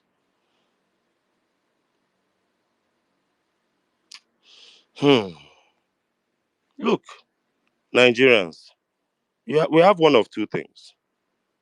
We either wait till that nonsense 2027, of which I believe no election is going to hold, because these guys will get up, show us Nigeria's account balance, and tell us we don't have 355 billion naira to hold an election. What would you do? Nothing. The Akpabio-led Senate will extend this government's tenure by 18 months. Hope and tell you that they are planning to borrow money from the IMF. Tinubu does 6 years. What will you do? Nothing. The eyes will have it all day. When they're being allowed to pad budgets to this level, the eyes will have it all day. When 11 billion is going for 24 brand new vehicles, when we all know that over 600 and something vehicles were purchased, there were vehicles purchased for them after the tribunal, there were vehicles purchased last year's budget, and there are vehicles being purchased again, 24. The Escalade they bought, has it expired?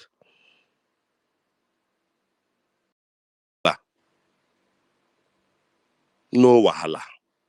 2027. If we say we'll wait till then, no problem.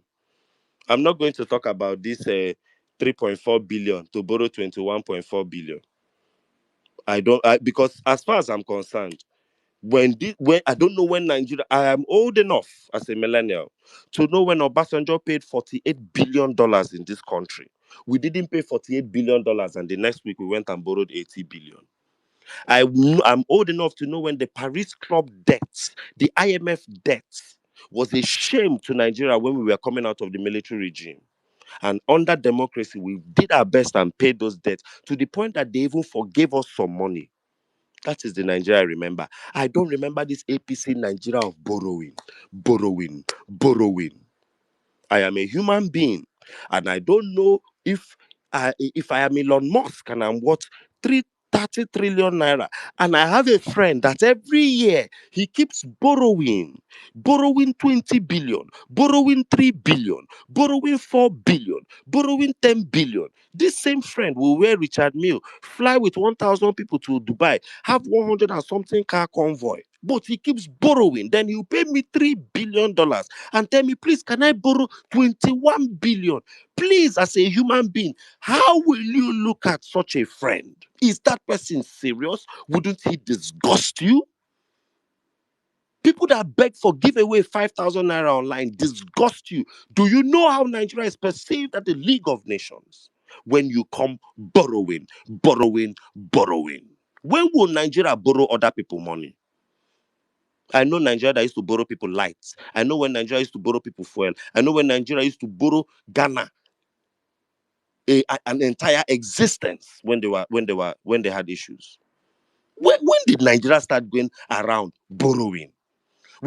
I know Nigeria that used to borrow soldiers to ECOMOG. When did Nigeria start borrowing soldiers to help Nigeria fight insurgency within Nigeria? Nigerian soldiers will go to a country and their civil war will stop. When did riffraff, bathroom slippers wearing, unable to speak English, imbeciles running over Nigerian soldier camps? Since APC entered power, Tinubu has failed. Article Akpabio can tell him whatever he wants to hear. Bola Tinubu has failed. If the president has mind, let him on his handle put up a tweet and ask Nigerians. In America, they have what they call midterm elections. By this time, in a civilized democracy, there would have been polls running on every platform. Every media handle right now will be having a poll on the president's performance. APC has gagged the media. If it was Peter Obi in government by today, all the media handles, all would have been running poll. Fact check, fact check, fact check. Did Obi follow his manifesto to the T? Fact check. Today, nobody. There is no fact check. There is no media person going around asking Nigerians. Today is officially 2 years of Bola Tinubu. You insulted your friends. You did this. You divided your country. You put this. What did you gain? Let people go and ask Ade Farasi on a day like today. Dear Ade Farasi, how are the days of Saul going?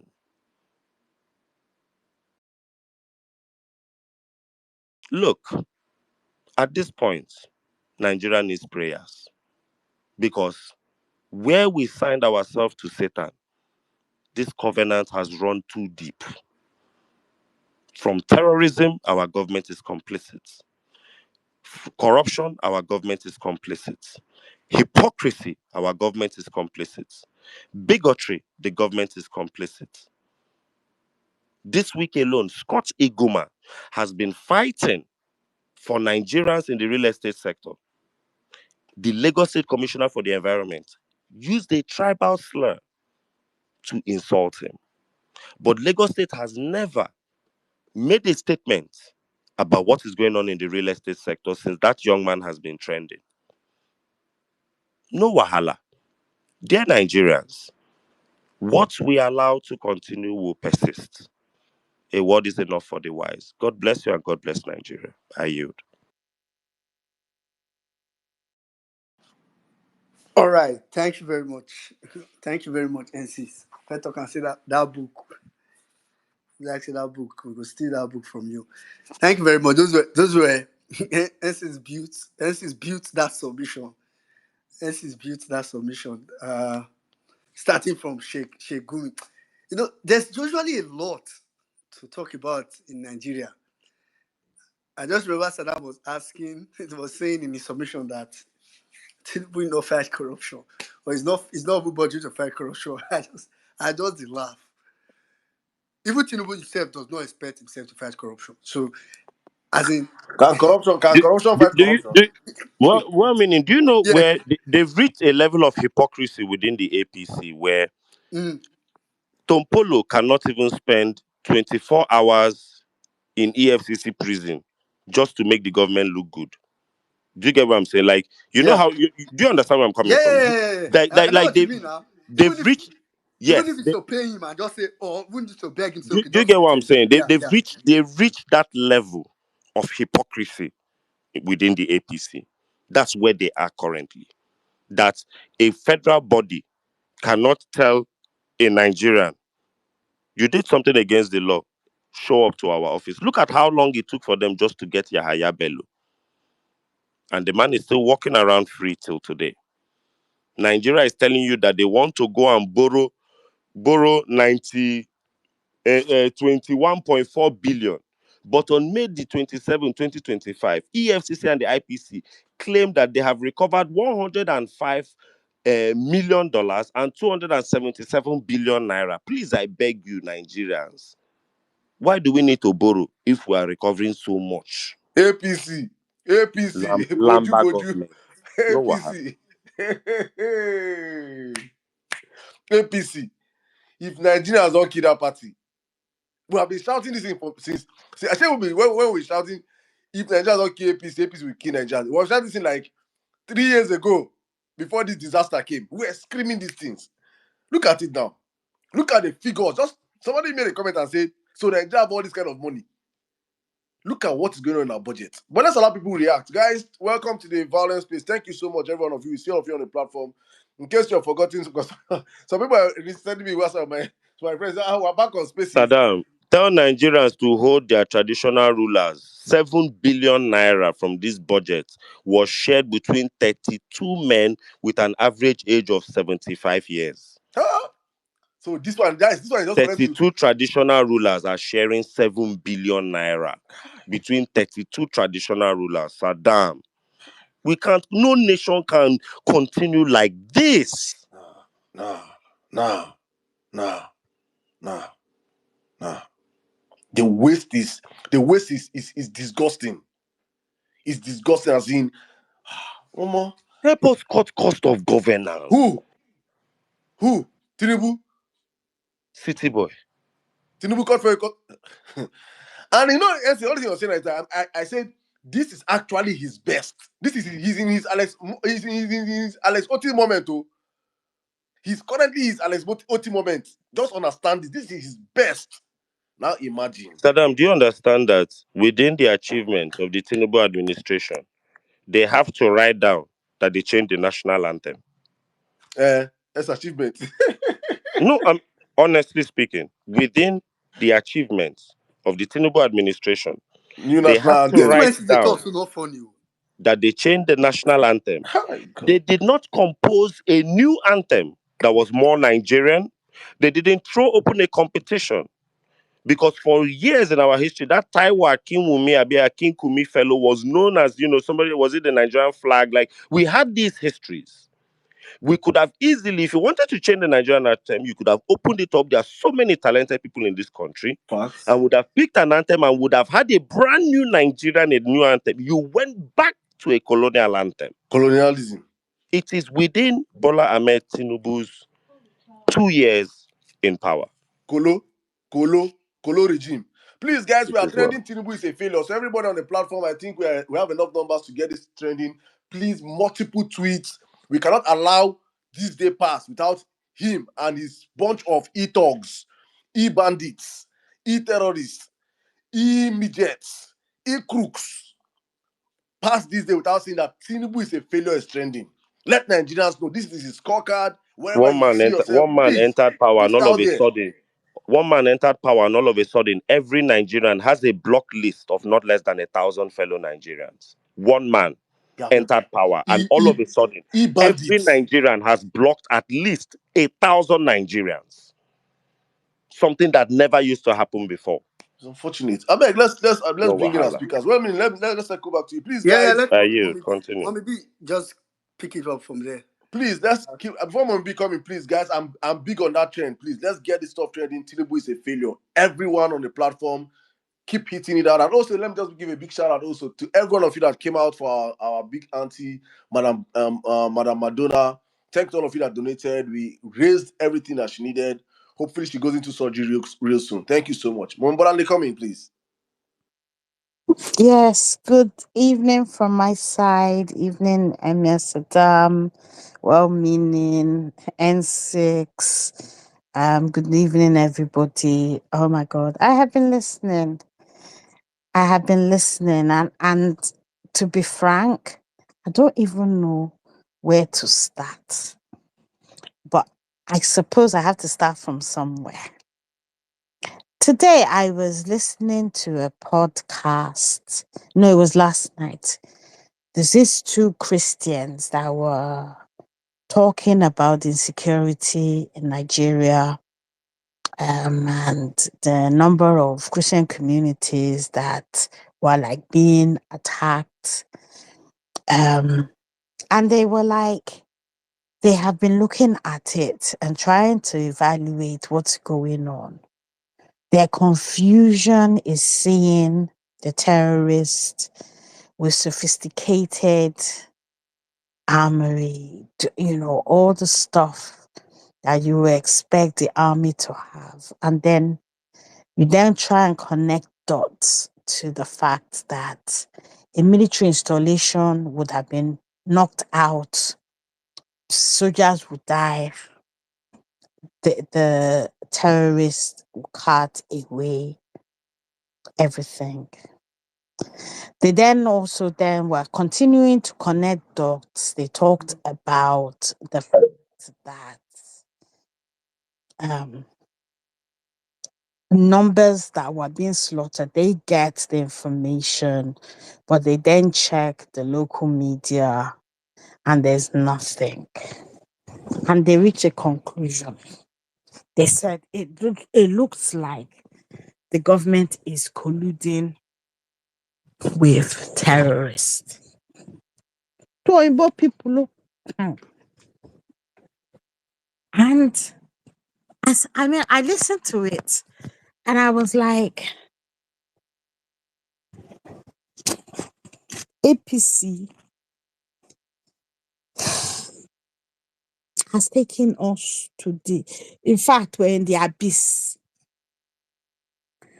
They have, Nigerians are less secure.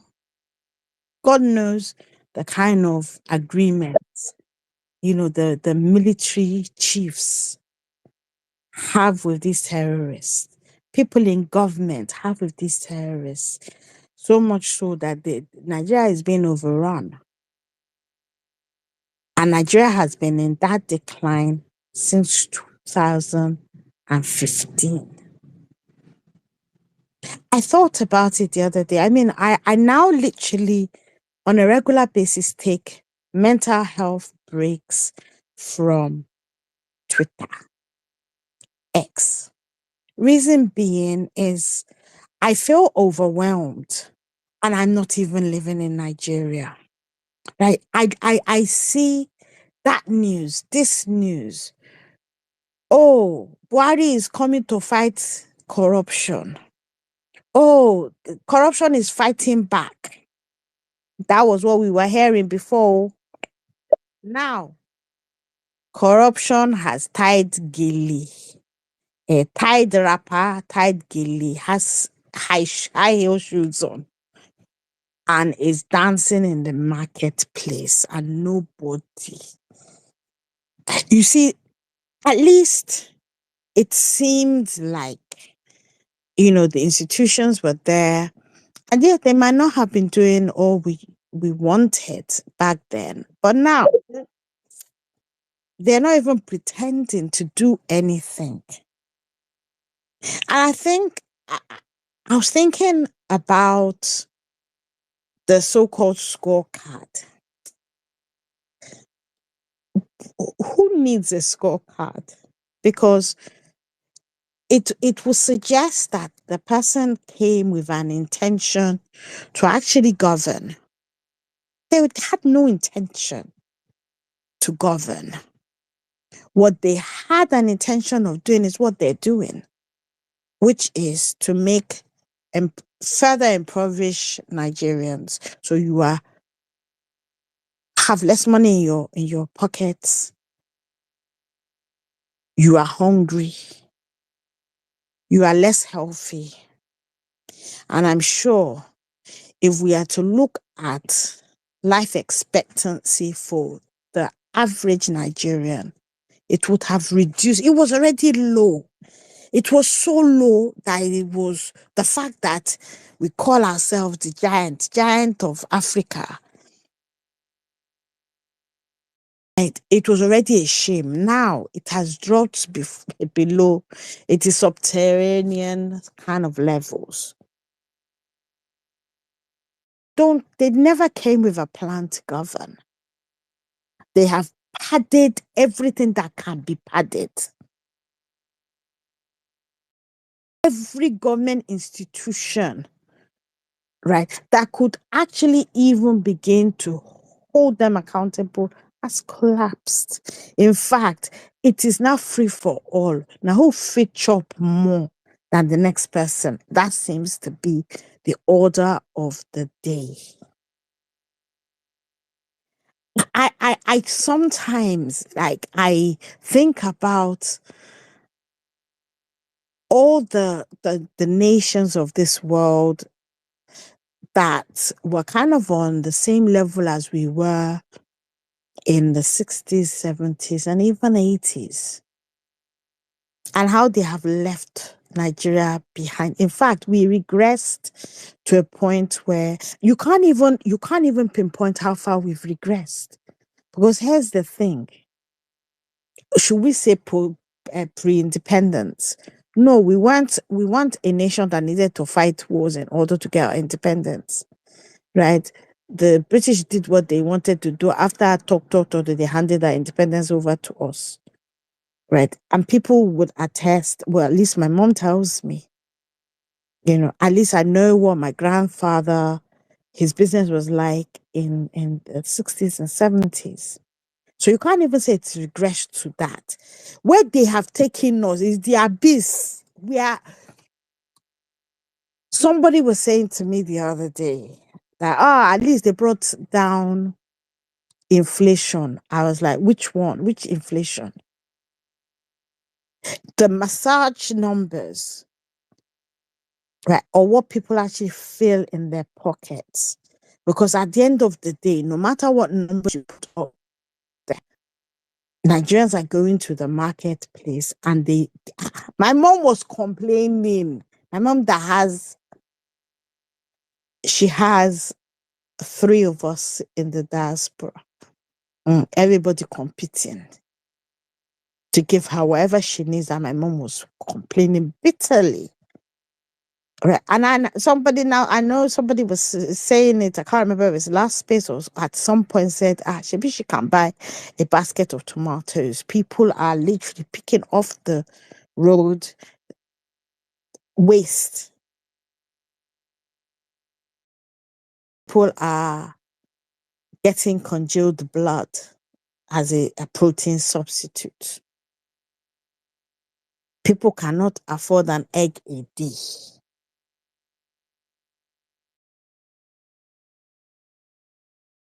People are one step closer to their graves, right? So they're a sickness away from, because people can't afford healthcare. But you hear these massive amounts of money that they have been borrowing. You see, here's the thing, and I always maintain this. With Tinubu, even when he was governor of Lagos, it was smokes and mirrors. But at that point, maybe he was even bothering to do that to substitute. People think as he talked a good game. Now they're not even bothering to talk, right? They are just pillaging. This is not even corruption anymore. This is pillaging, right? In fact, at some point, somebody will have to blow out the candle or the lantern or whatever it is that you used to have. There's no electricity, and say, oh yeah, let us all leave Nigeria because Nigeria is dead. And I'm scared, because if this is the first 2 years and N6 and Saddam and you've always maintained that the first 2 years it will be the best, and the rest, you go from the first year will be the best, however, and first year was hell. The second year is beyond hell. And now the thought of there being 2 more years of this fills me with dread, because you're literally going to have people dropping dead on the streets, right? Due to either ill health or hunger or insecurity. One of those 3 will kill people. And they're not, in fact, they're barefaced lies. Propaganda, it doesn't have to be believable anymore. You just put it out there, and then they're spending whatever money that could have gone towards alleviating the suffering of Nigerians. What are they doing? They're paying off everybody that they think will stand in their way. And that's why sometimes I get pissed off with obedience, where you be doing infighting, be pointing fingers everywhere. Nigeria is dying. Let's get our priorities right, because this government has done absolutely nothing and has no plan to do anything. Give it another 6 months, they'll start sharing rice again. They'll share Before Shibi was what was it? A couple of cups. I don't know what the measurements are in terms of the quantities. And then Nigerians will say, Shibi, well, they're trying. Shibi, they shared right. I weep for Nigeria, but if it's there's no scorecard. The scorecard suggests that they want to govern, right? They have not made any attempt to govern. They have made every attempt to make life hell for Nigerians. But if I have to be pushed, right, it is not even -10. It's not -100, right? Where it's more like -1,000,000, over 100, because they what we are seeing as Nigeria now does not remember the Nigeria I remember in any way, shape, or form. And if it feels like that for me, I don't know what it feels like for you guys that live in Nigeria. Thank you, Ayot. Thank you very much, Mommy B.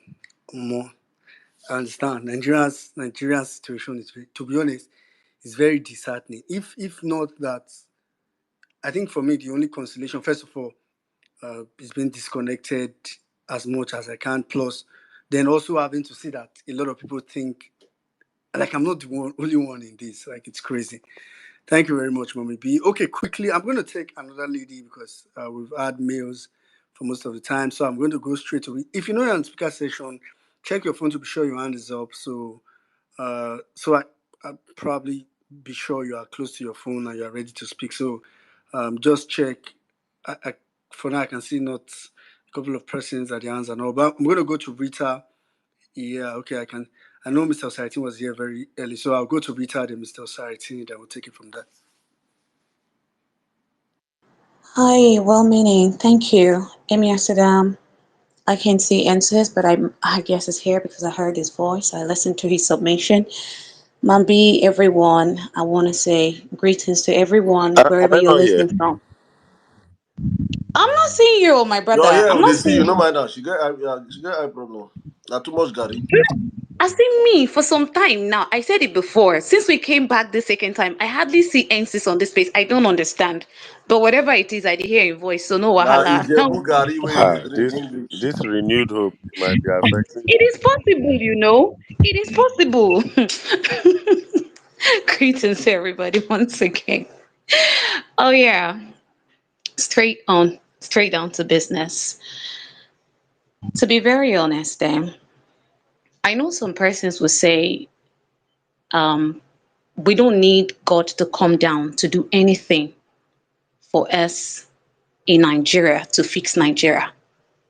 But if you understand Nigeria to an extent, you will know that what is currently going on in our country, Nigeria, is not normal. The Nigeria was,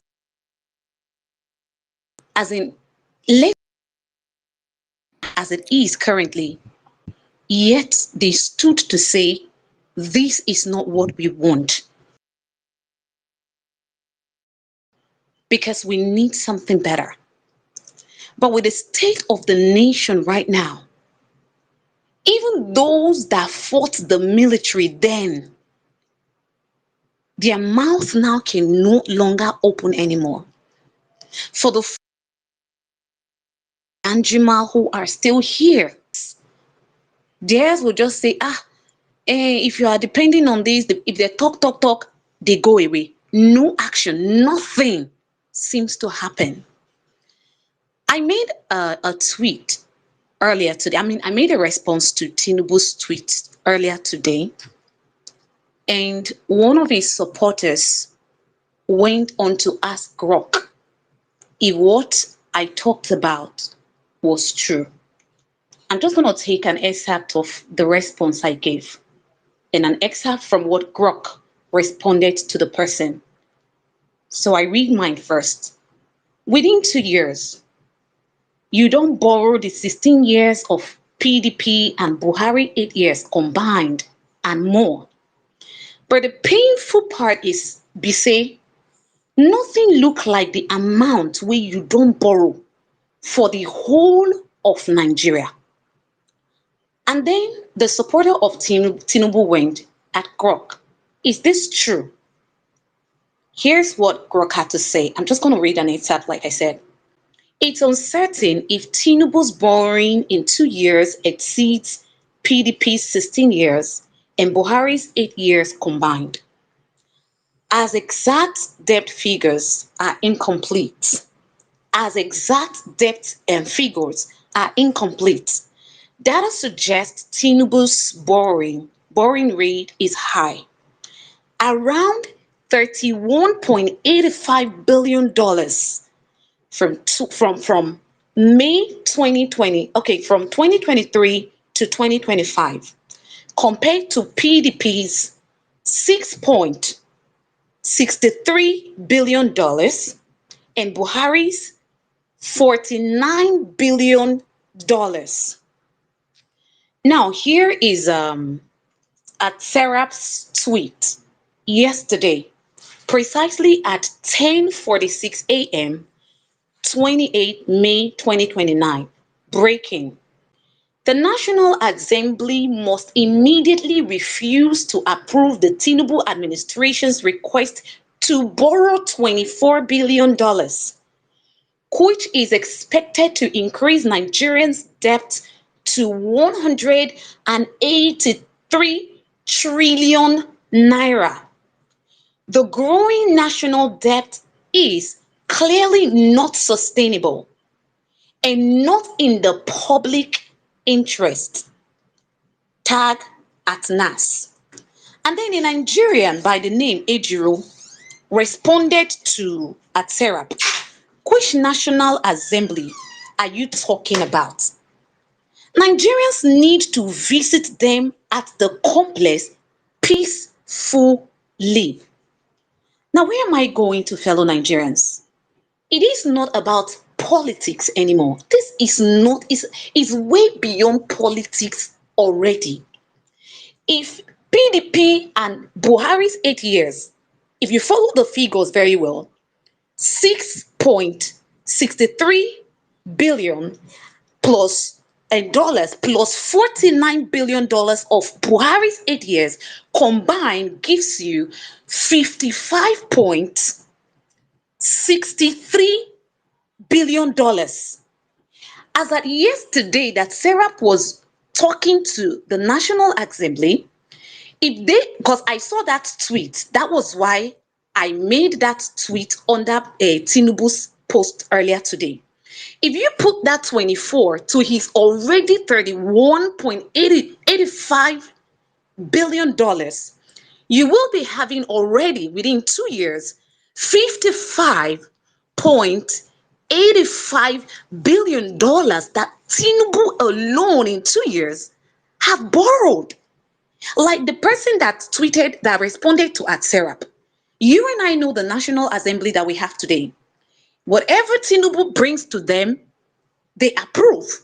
So all these monies that this man have borrowed within 2 years, combined with the ones we already have. Now, let's even take away the ones we're having before. Take the ones that this man is currently borrowing.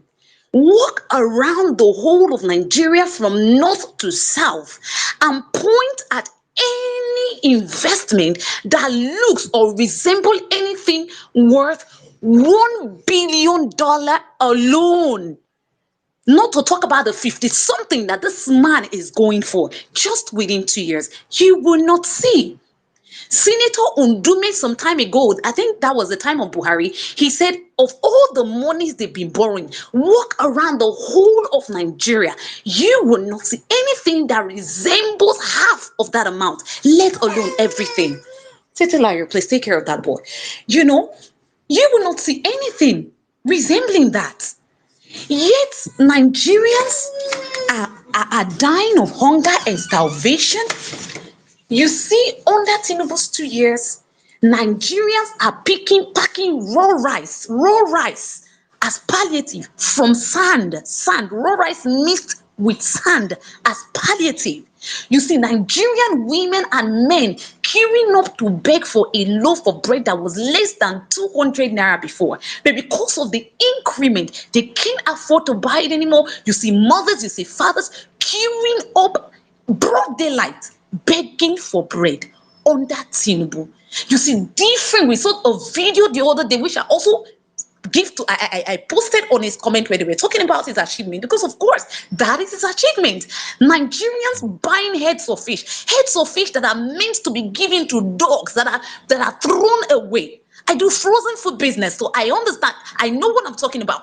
People that train dogs, they do come to say, "Ah, madam, abeg, hey, sister, sell for us." I say, "No, I don't sell. We're already taking the money we sold already, and the people don't need the head, so we throw them away. Oh, you need them for your dog? Good and fine, take them for free." But that was what we saw Nigerians buying a carton of that head of fish for 18,000 naira, and that was way some time ago. So you can imagine with the rate of inflation right now, what it is, what Nigerians are going through. You hardly walk on the streets of Nigeria under Tinubu's 2 years without seeing people begging you for food. They will even tell you, "I don't need the money. Please just buy me something to eat."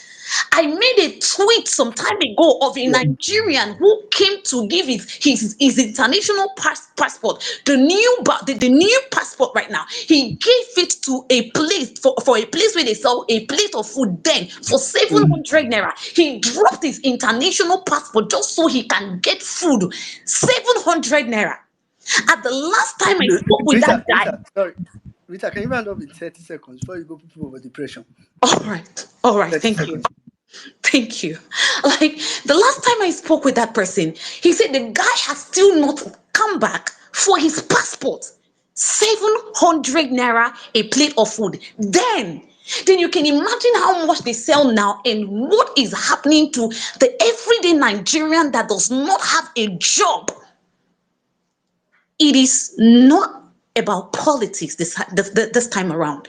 It is about we humans. That you are eating today does not mean everybody is eating. How this man and his people are still spreading propaganda is what I don't know. How they kneel down to pray to their maker every day, I don't understand. Like seriously, this is not good for Nigeria. And they had to do something or leave that place for those who came to come in. I yield. Thank you. Thank you very much, Rita. Thank you very much. That was a detailed submission. Quite detailed. All right, quickly, because like we have so many speakers. So here's what we're gonna do. Please, as much as possible. I mean, I'm trying not to limit time because I know people probably have a lot to say, but let's try to do between 3 to 4 minutes, which I think should typically be enough. Quickly, I'm just going to go now to Mr. Osarity. Like I said, after Mr. Osarity, I'll go back to another lady. So I'll come to Barrister Juliet.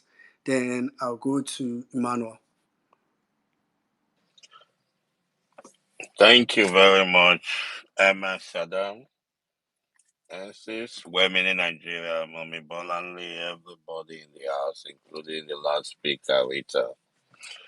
We don't even need to, I think, Saddam's submission, your submission, even the last speaker, Sister Rita, Mama Bolanle, NCC read everything like a newscaster. I think we would just need to just frequent. We don't even need to spend 3 or 4 minutes to talk. When you say somebody failed, that means you are being magnanimous in this kind of situation. This is a colossal failure. You know, when they say colossal damage, that means as at the time you saw the damage, you cannot actually quantify. You need different kind of technicalities and technical people to come in order for them to qualify the kind of failure. If Nigeria today is having a dollar of, let's say, 200 naira to a dollar, we are still in deep shit. Do you know why I'm saying this? Because we have people who do not understand even micro or even elementary economics. Because what they will do in 2026 prior to 2027, they will compress dollar by force. Compress the dollar. That is why you need this large borrowing. Compress that dollar and bring it to 1, 2, or 1,000.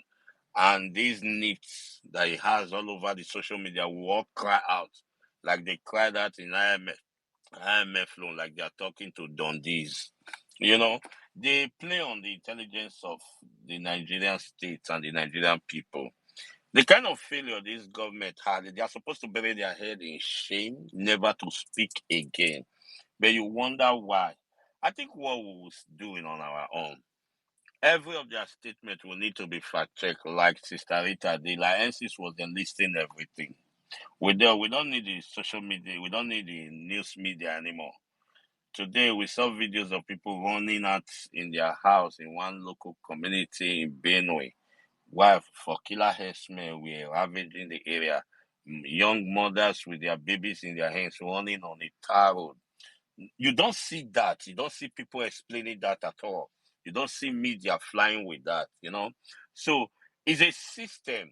This man is no other person, somebody like Tinubu, is a man on that threat. He has nothing to offer. He's not going to offer anything. And this man must exit come 2027. Let nobody even say anything like, or keep thinking of, oh, this is the same. No, no. This man, even if he score 500,000 votes, he's ready to take it to 50 million votes. So such a man, you don't meet him and say, we're going to beat him hands down. No, you must tell this man, it is either you get out or there is no nation. And he's ready. So you must be ready too.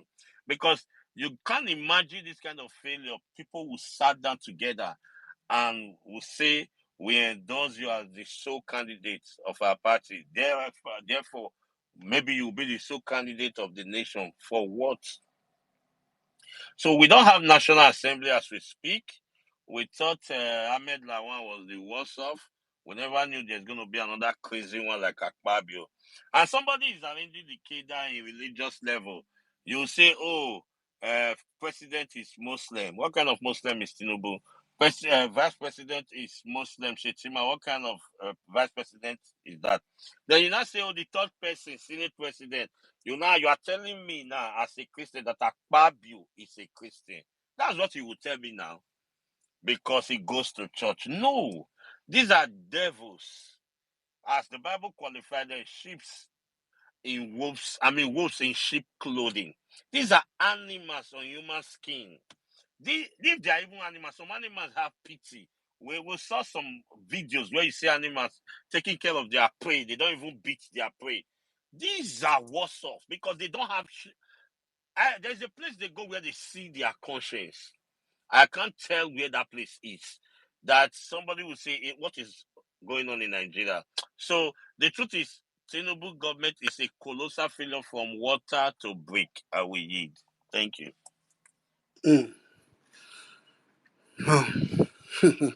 It's really a colossal failure, to be honest. Thank you very much. Meanwhile, let me take the opportunity to remind everybody of the hashtag. It's on the Jumbotron. Hashtag Tinubu is a failure. This is an hashtag that was trended before. It trended. It's going to trend again. So please, let's make multiple tweets with that hashtag. It's important for us not to, because I saw that 40 whatever, the achievement, whatever. I just laugh. See, well, me, make I Yeah. bust your head. This week, in this coalition thing, we have to be very careful. And I like the fact that obedience are making their stand that Peter Obi must be the president. Must be the president. Just to show you in a bit, I was in a prophetic state. I was watching a video. Um, Shetima went to Sheyi Vodi's store. Sheyi Vodi, hardworking guy, and he was buying clothes, walking around, and they show him jersey. This is a jersey. This is a shoe. This is a slippers. Like say it's a 5-year-old. This is leather. This is synthetic. The next post I saw, Shetima was receiving chief priests. I have no problem with the businessman and how he chooses to do his business. Somebody, APC must have supporters. Chief priest is squatting, Shetima is discussing with chief priest. And it just occurred to me that Peter Obi non-negotiable for president. Not see, non-negotiable. Nobody is carrying our star boy to put in that. Do you know? I just looked and said, so now Peter Obi, all these clouds. Peter Obi has not given anybody 1 naira. We've believed this man on the strength of his character, his competence, and his capacity.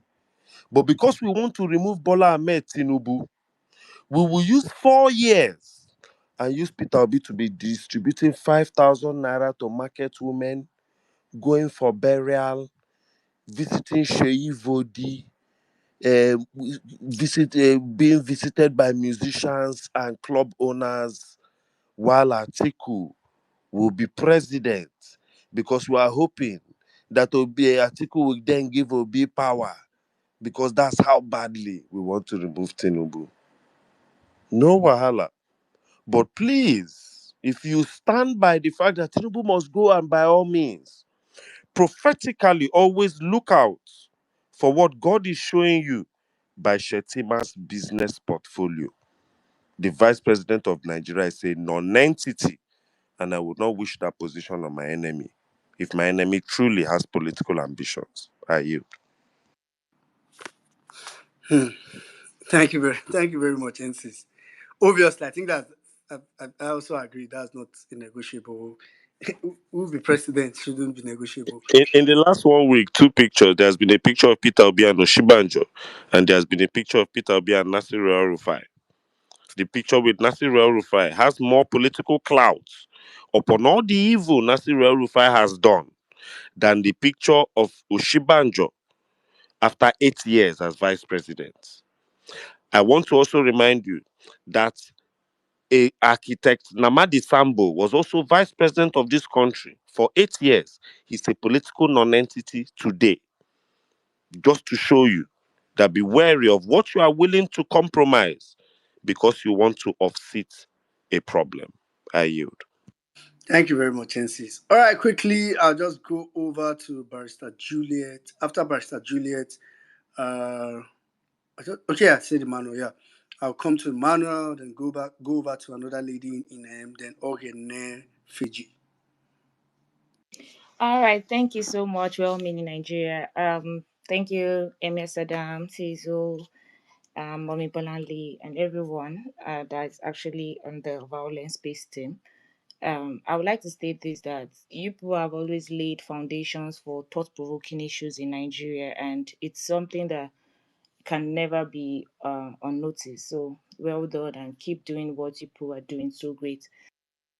And the conversation we are talking about today on this 2 years of Tinubu scorecard is just all about the effect of the heightened pressure group. So we are talking about opposition coalition today. It's all about pressure groups. So violence space is doing amazingly, giving us, setting the tone for conversations. And I think all Nigerians need to really start acting as a pressure entity. So everybody must be a pressure group. For you to be able to voice out opinions in a very loud way, we all need to be pressure groups. So enough of that. I just want to shoot straight into the point.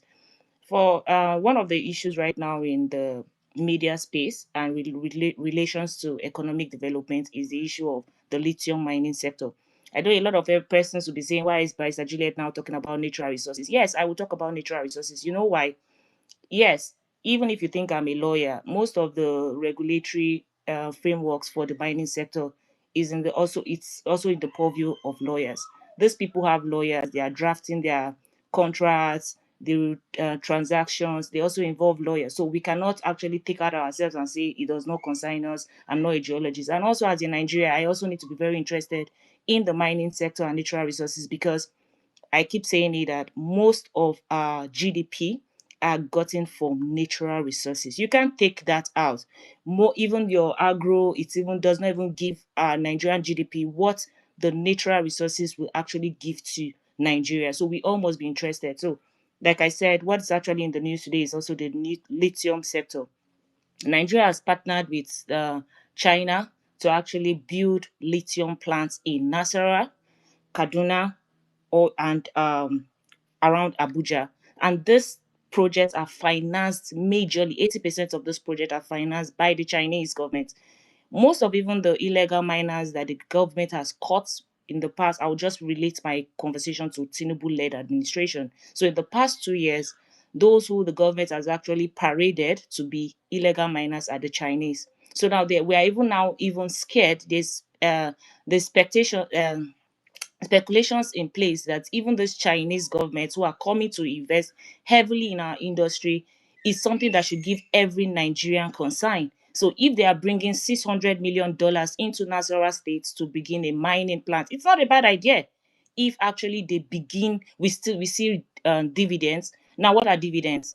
The issue of management of even the environment for the Nasarawa people. I think Nigeria has this mindset of it's because it's Nasarawa State, it's because it's Kaduna State, it no concern me. It concerns us because at the end of the day, all these monies are to come into the federal account. And so Nigerians must even pay attention, just the way oil has been servicing Nigerians for years.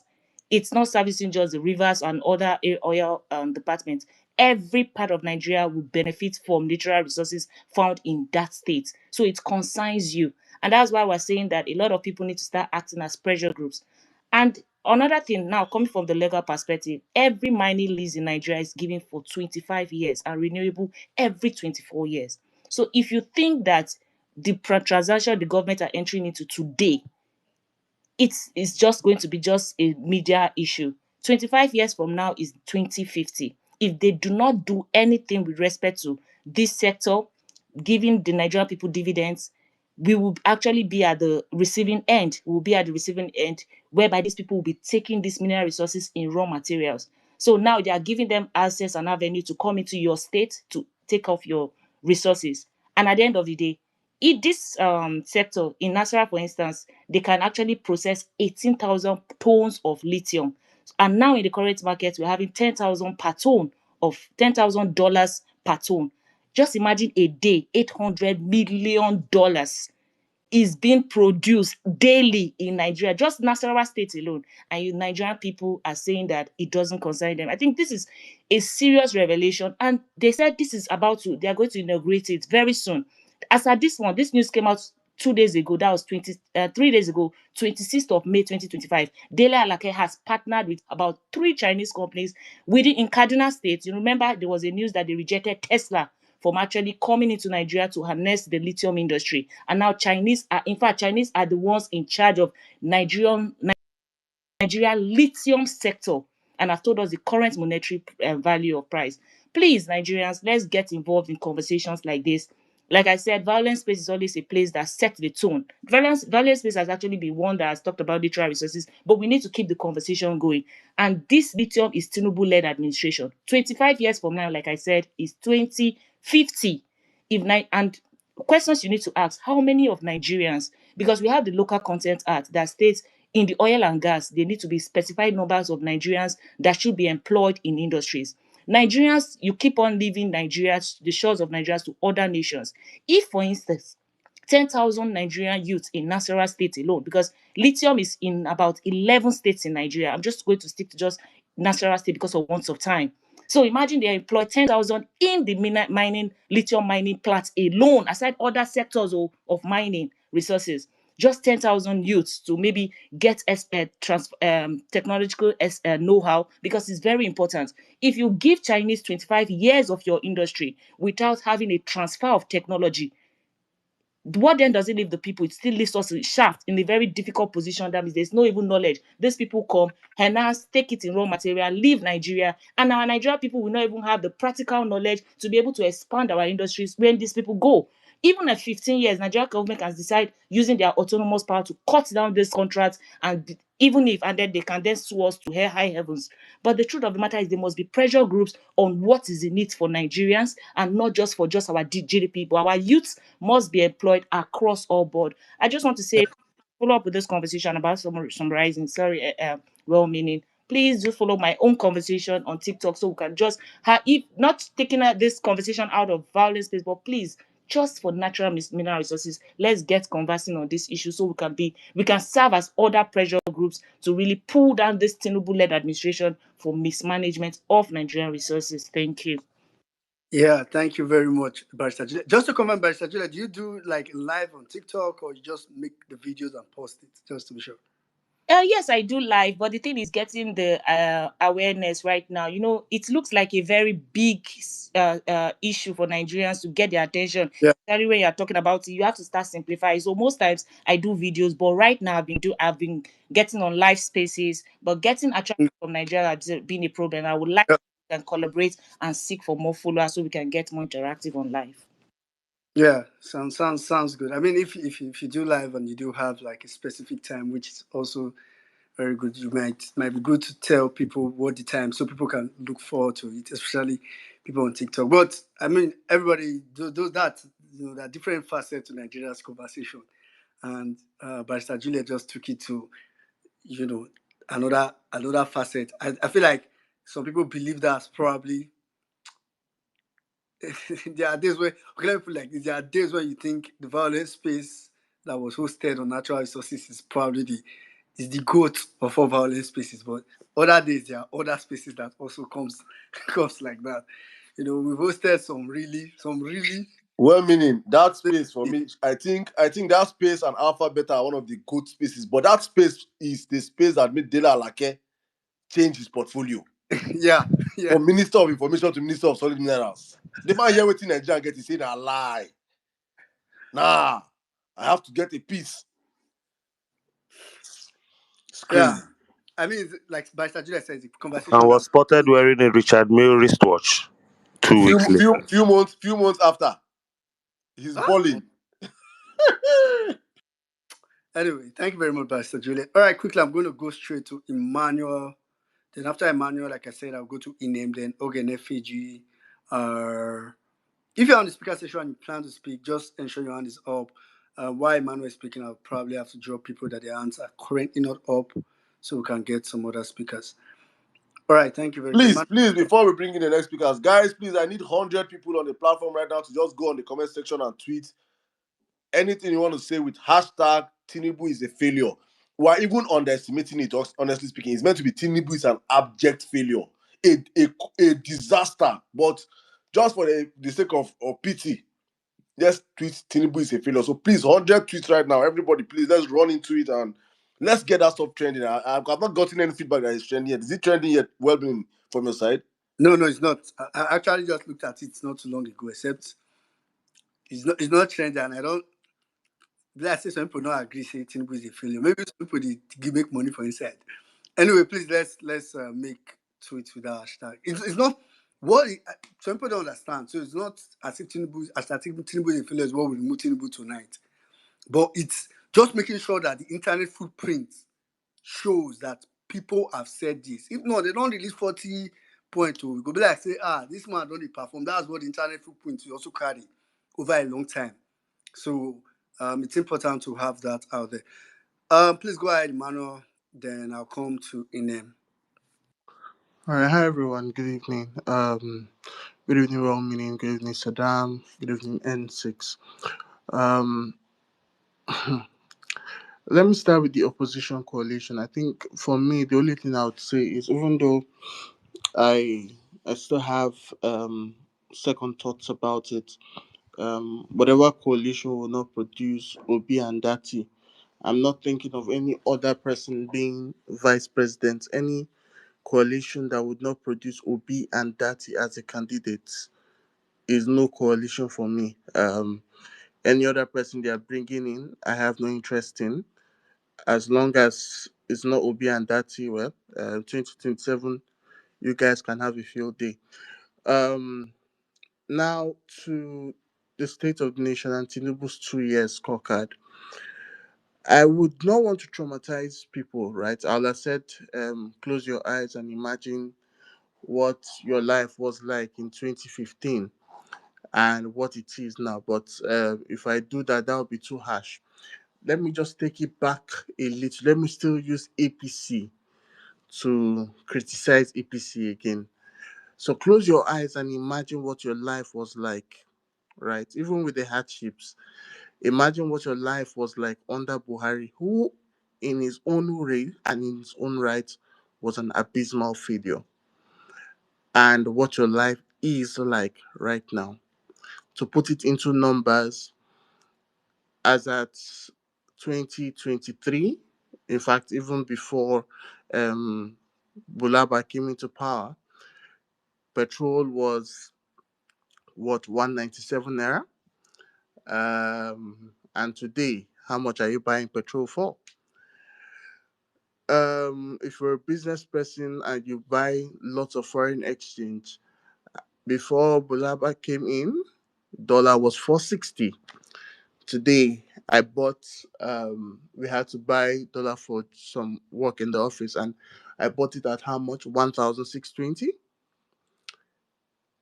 Now you look at all these indices. The to say Tinubu failed is to, it's almost like saying, okay, when I fail in school and my popsy beats me up, these are the kind of failures that if I bring this kind of result sheet home, my dad doesn't use koboko.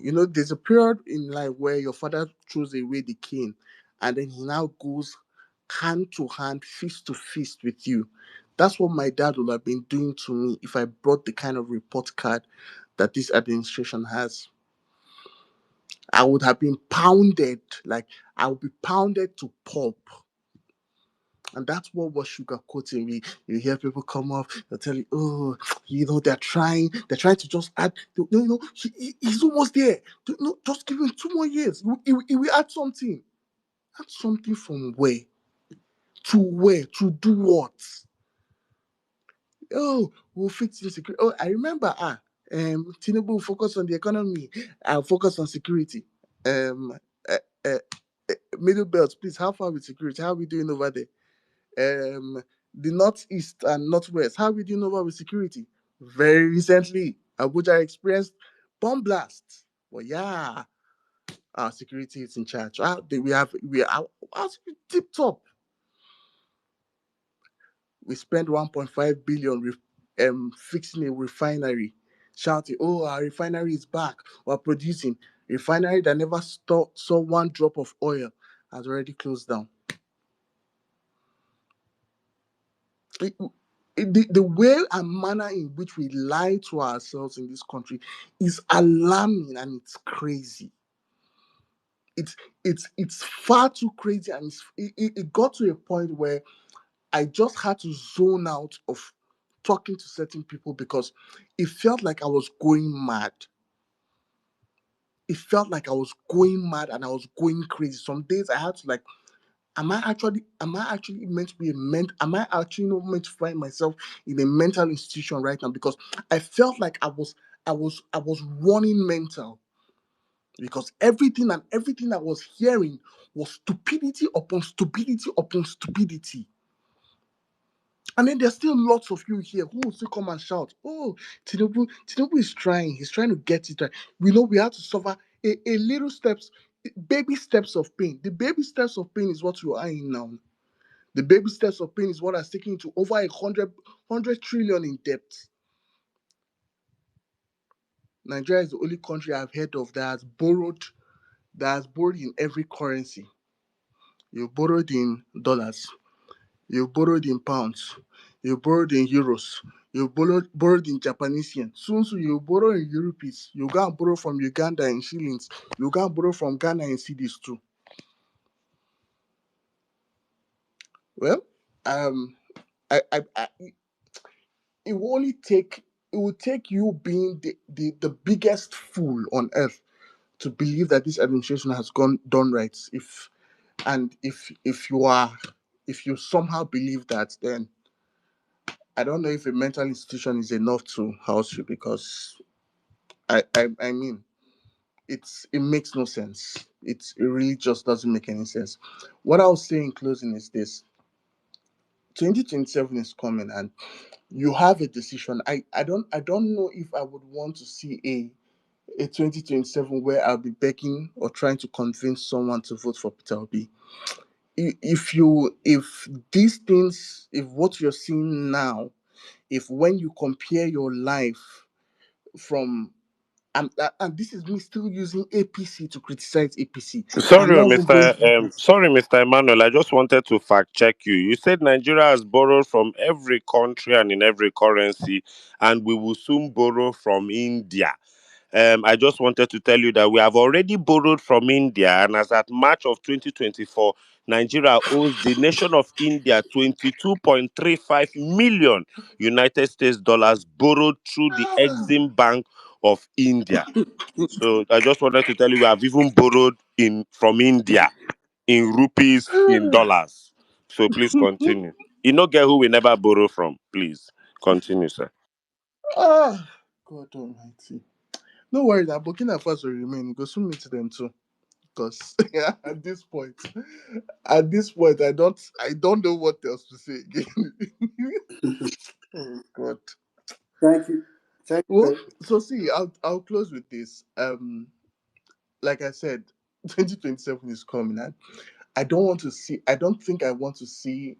In fact, if I should ever come on violence space and I'm hearing people trying to convince anyone to vote Peter Obi, I'll probably just go off this space and I won't come back again, because if your life, when you compare using APC to compare APC again, you cannot give yourself the brain and the mindset to know what is right to do, then there's nothing anyone can tell you again. Thank you guys. I hit the mic. All right, thank you very much, Emmanuel. Emmanuel just gave me what kind, just made me have a very funny imagination now. Like, I just imagine 2027 we'll be doing those things we were doing before. When we now come to somebody will now say, Peter Obi has not convinced me. Now say, oh, Hunger go convince you by that. go honestly, the only You conversation know, I have so is let me even give you a funny analogy. yeah. Nigeria has 200 million people.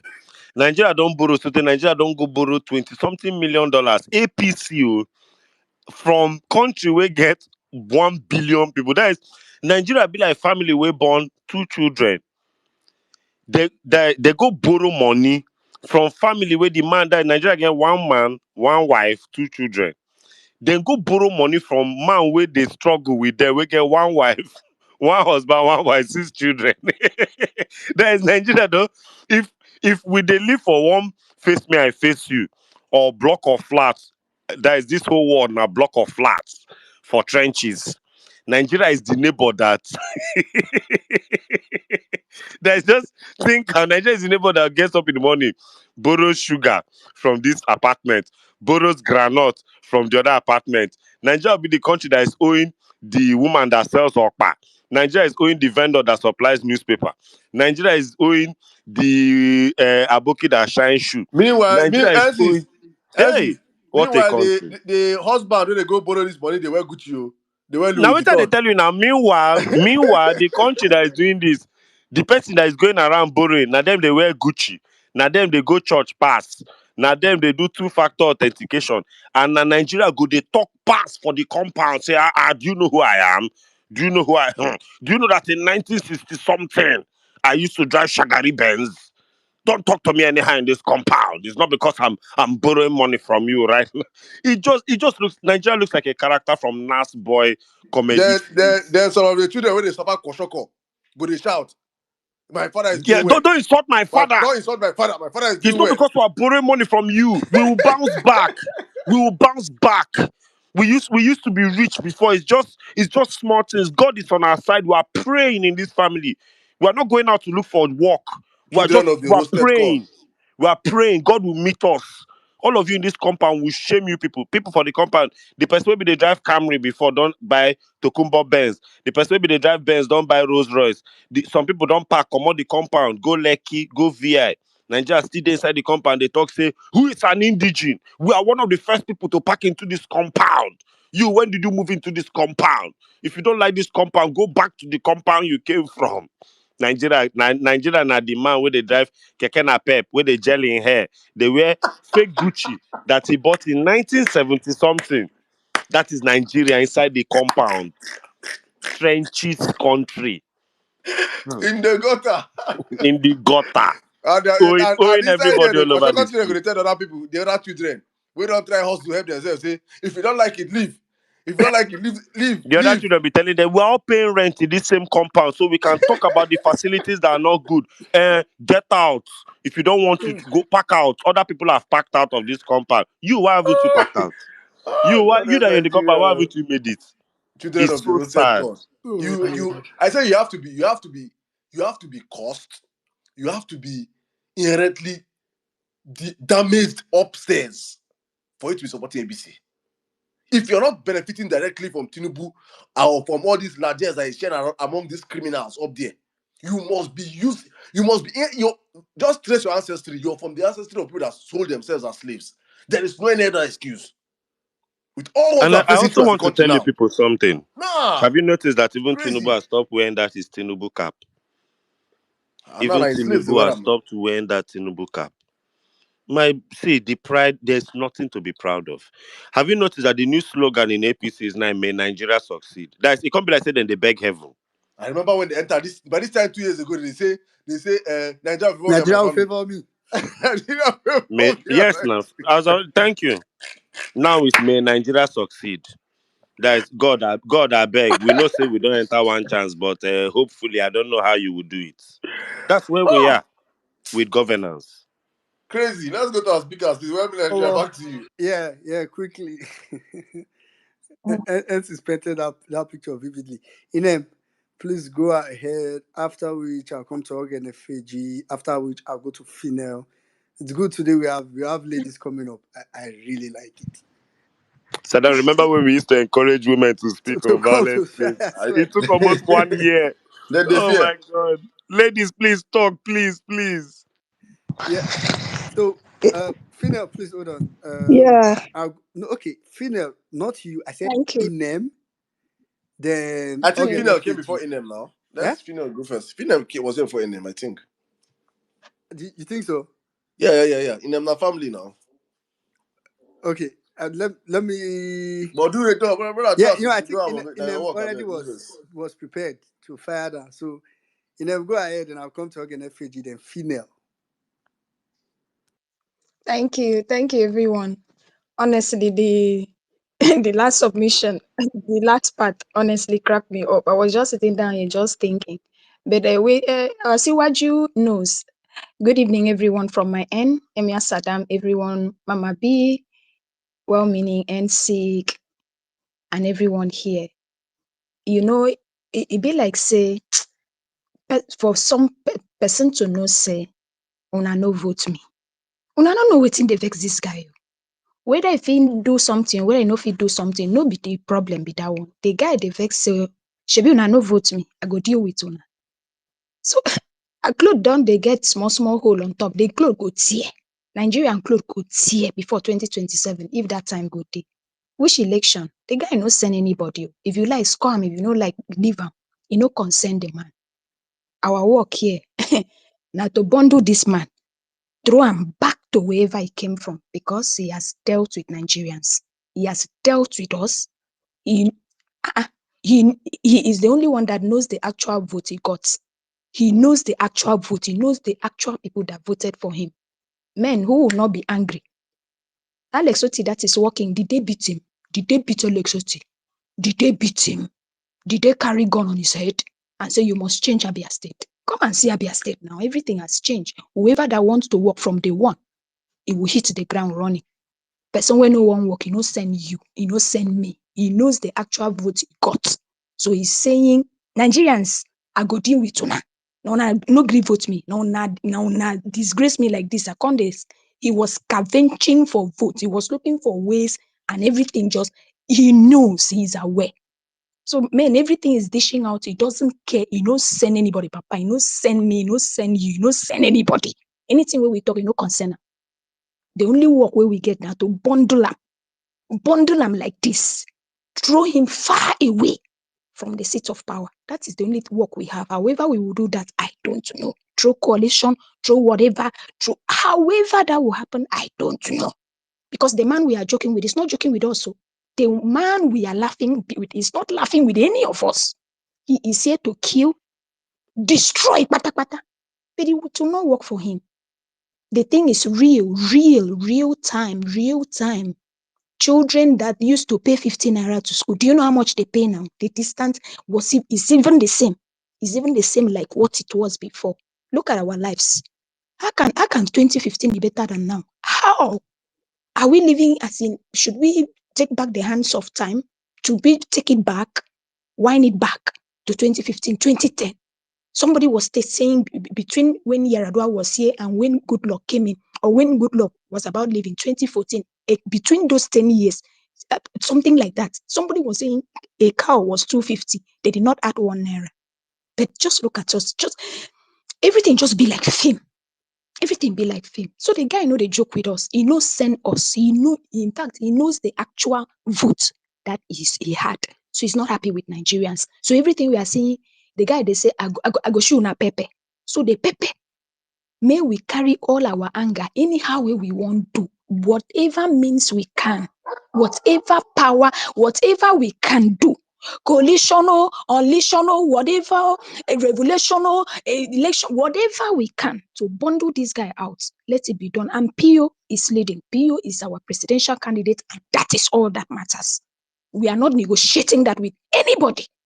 Whatever that comes behind it is fine. But so far, this man goes back to wherever he came from.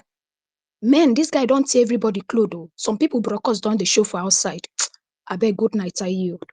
Thank you very much, Inem. Thank you very much. That was a very, very straightforward submission. To be honest, for me, in 2027, my goal is not just stopping at just, Tinubu, removing Tinubu from Aso Rock. My own goal is really to extinct APC. APC should go on extinction. You know what it means for something to exist, and the thing, no fabric of it will exist again. And see, whoever is the political party, if they decide to go to another party, form another party, fine, no, it doesn't concern me. But APC, see the name APC, after 2027 should be extinct, totally. It can't be like saying Nigeria they progress or rewind. 1 minute. Just imagine the Senate person that will bring budget to a PO's table, and there's a 7 trillion inflation. There's a 7 Oh trillion. boy. Just imagine that. Imagine that person that will bring that. Just imagine it. Every year, budget people are buying new cars, buying new computer, buying new toilet. This thing every year, the same repetition of the same budget, but they just increase the money. Every year, you're building borehole. Last year, people built borehole, so all the boreholes we built last year, you close it, and you build new one this year. Last year, people budgeted borehole 100 and something million I was naira per going to borehole. remind you earlier that This if year, it they was don't us, increase that to yes, 365 million naira per borehole. What kind of criminals are we dealing with in this country, for God's sake? Who get that mind, that God to bring that kind of budget to be stable? No, Hi, tell Peter Obi you want to spend 12 billion naira my to God. purchase 24 vehicles. He will tell you that if he shares it 20 million for all the schools of nursing nationwide, he knows what will happen with that money. We're dealing with the We are most dealing with wicked, bastards. the most these guys are straight from hell. Like when I talk, I'm saying this is the worst in the history of Nigeria. We have not had it, and we. No. I bet women, let's bring in speakers for yeah, person to stop yeah. with us. Quick, I'm going to organize FG, but before, please, I don't know how to say please. Anyway, guys, let's use the hashtag Tinubu is a failure. It's very short. It's on Jomochon. Hashtag Tinubu is a failure. Let's keep using the hashtag for posterity purpose. Make it not be like say everybody dissatisfied, because I think that's what's also happening in Nigeria now. Because they overwhelm us with a lot of problems, so we've come to start accepting the ones, like accepting it however they bring it. Organ FG, please go ahead. After which I'll come to female. Then after female, I'll go over. Anyway, go ahead. I'll check. Thank you, Emily, and good evening to everyone here. So, listening to N6, N6, the way you were just listing everything, the truth is that they are just telling Nigerians, do your worst. That is what they are just telling us. Do your worst. NCs, do your worst. Emir Saddam, do your worst. When meaning, do your worst. Nigerians, do your worst. That is what they are telling us.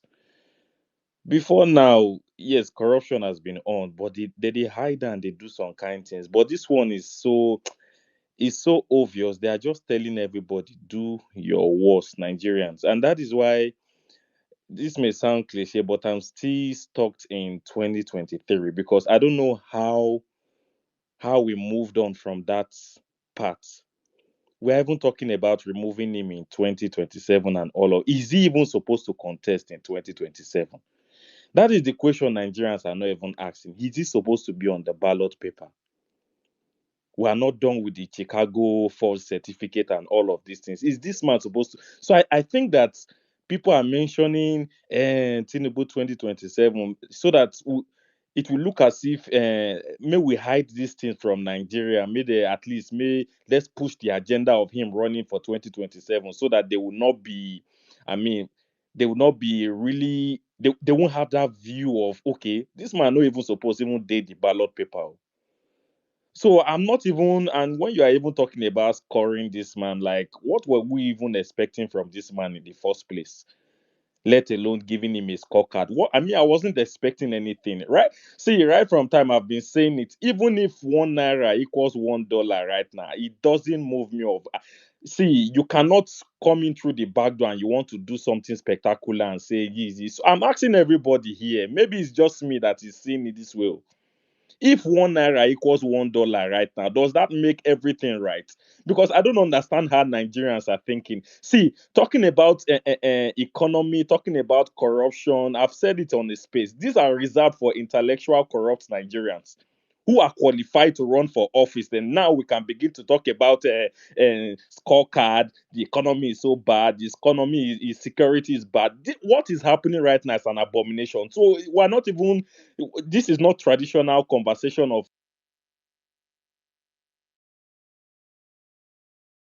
OMG, did we lose him? Oh, more, I swear. I really liked the direction it was going. It just He triggered brought my. up he brought up a He's coming fantastic back discussion about Tinubu's eligibility to even to start run. with. Yeah. Which birth certificate is he submitting? yeah.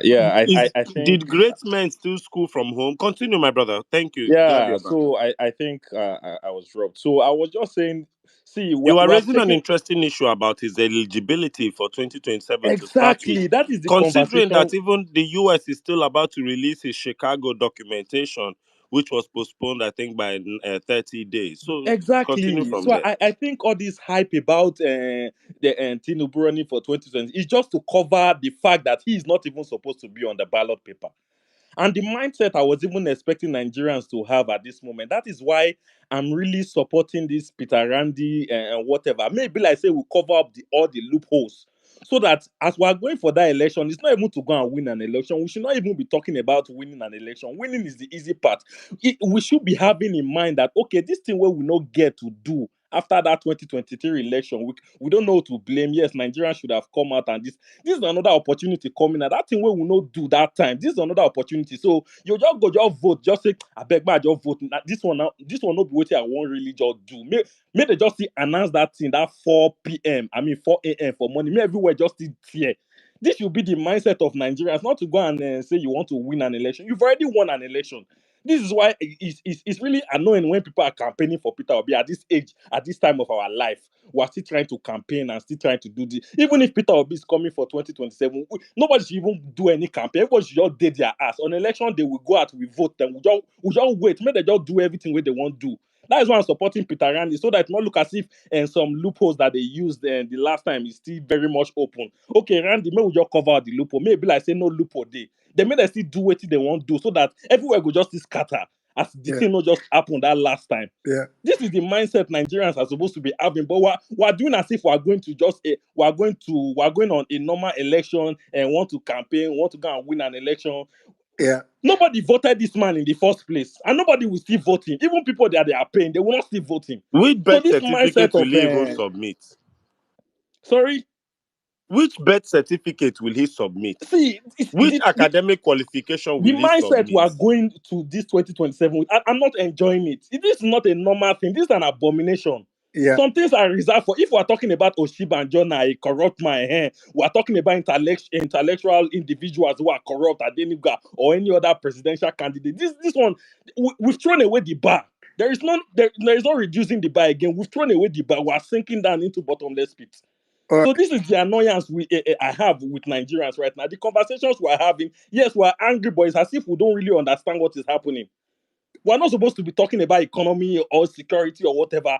All right. We're just supposed to talk about, see, we cannot even, may we just know, say, this thing where they do that last time, may they just sit here and again, may we know, say, this All is right. an Feji, excuse can you run for quickly, like everything to just 15 end. seconds? So, So what I'm saying is, I wanted find, to even remind him that as at last week there was a sentiment that started up, even from northern Nigeria. If you reach 2027, we go Bituna, and exactly.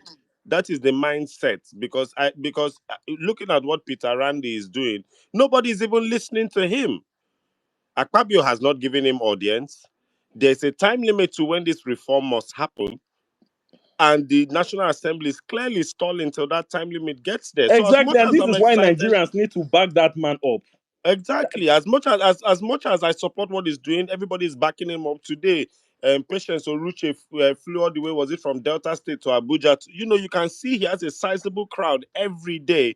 Nobody from the National Assembly is speaking to that young man.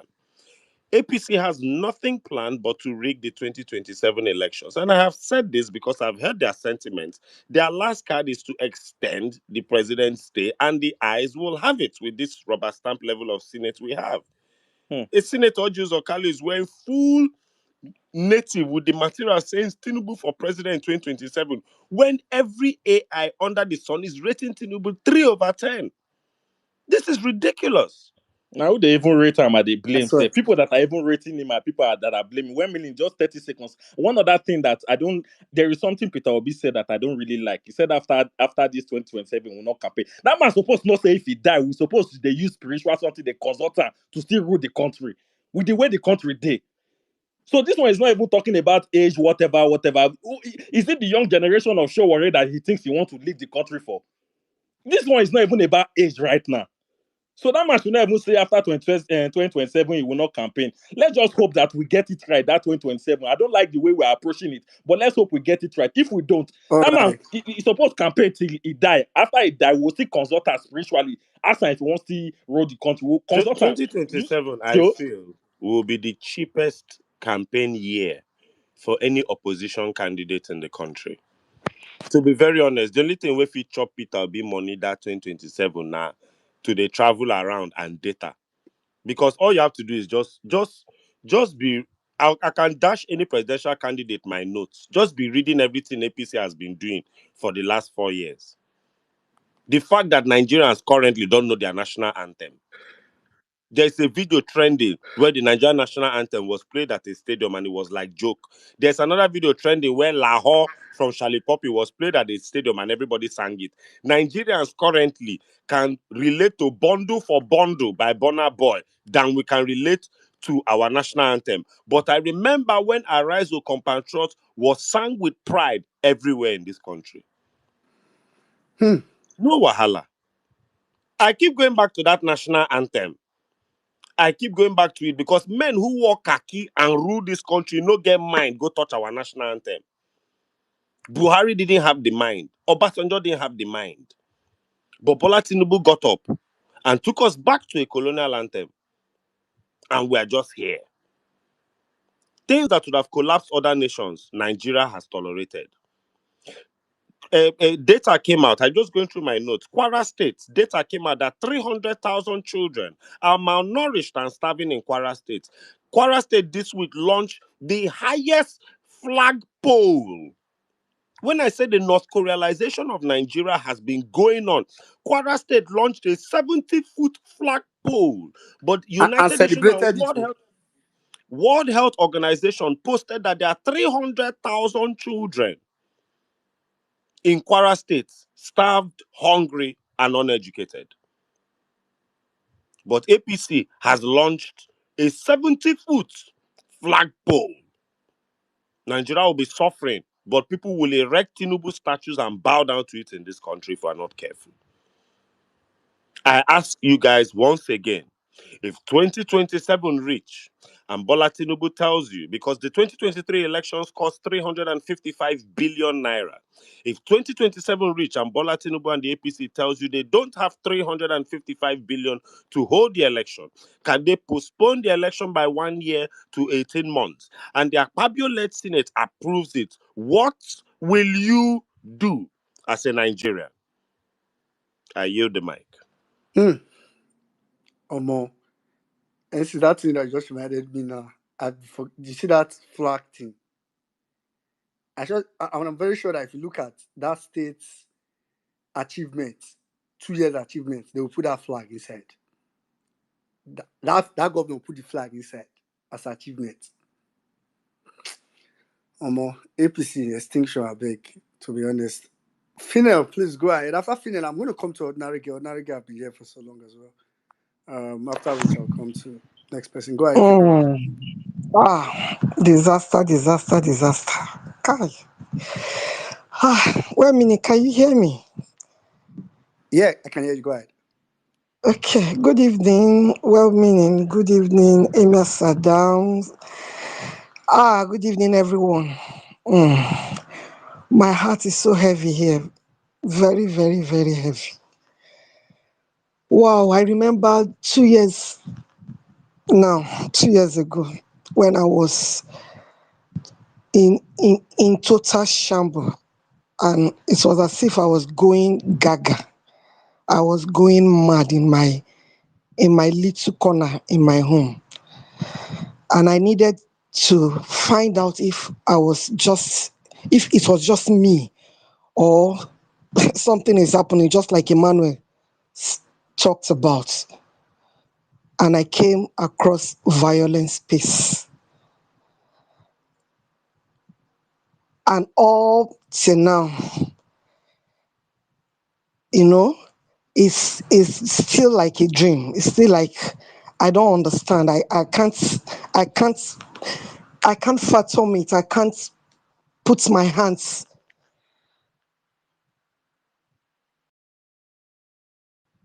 Tinubu is a total disaster. APC is a total disaster. And I'm begging you, all of you that is in this space, let us all make sure that Tinubu is a failure, is trending by tomorrow morning. I am pleading with all of us. It has to trend. It has to trend, because it is, wow. I don't even have words. I can't put my words together. That is how terrible it is to me. That is how terrible, how horrible. If any of us is thinking that anything will work out, just as we've been saying it here, nothing, except Nigerians, except we wake up from our slumber, except we wake up from our fears, except we wake up. Even this 2027 election, there's nothing like election, except we take it by force, except we get up and do something before then. I'm not seeing any lights at the end of the tunnel, as Oyibo people they talk. I'm seeing nothing. As I am here, I'm scared of eating anything, buying anything to eat in this country, because it's corruption for all. Nobody is checking anybody. Nobody is doing anything. NAFDAC is dead, as far as I'm concerned. So to even buy something and eat, I'm scared of it. I'm scared.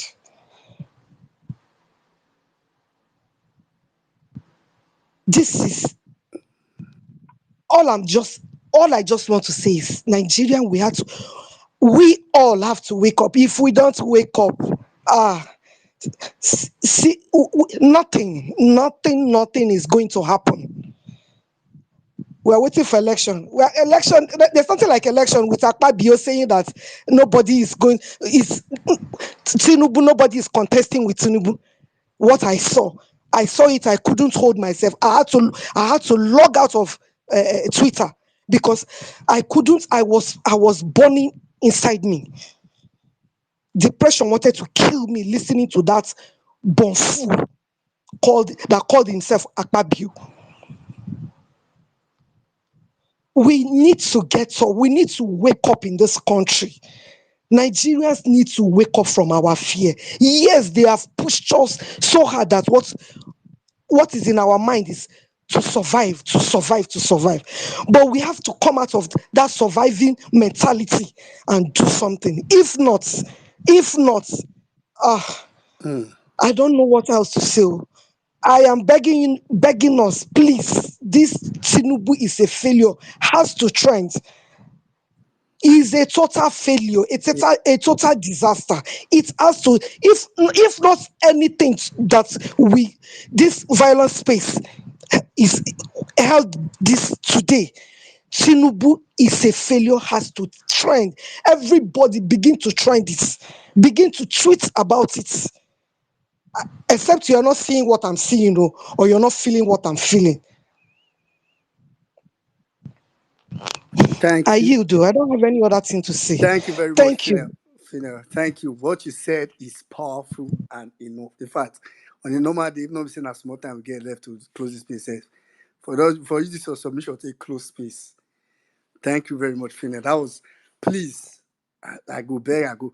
Let's trend. But I mean, I just checked why Finel was speaking. Tinubu is a failure, is already trending. But you know that kind of trend will be like, say, one small thing, if you just kick and come out, one small thing.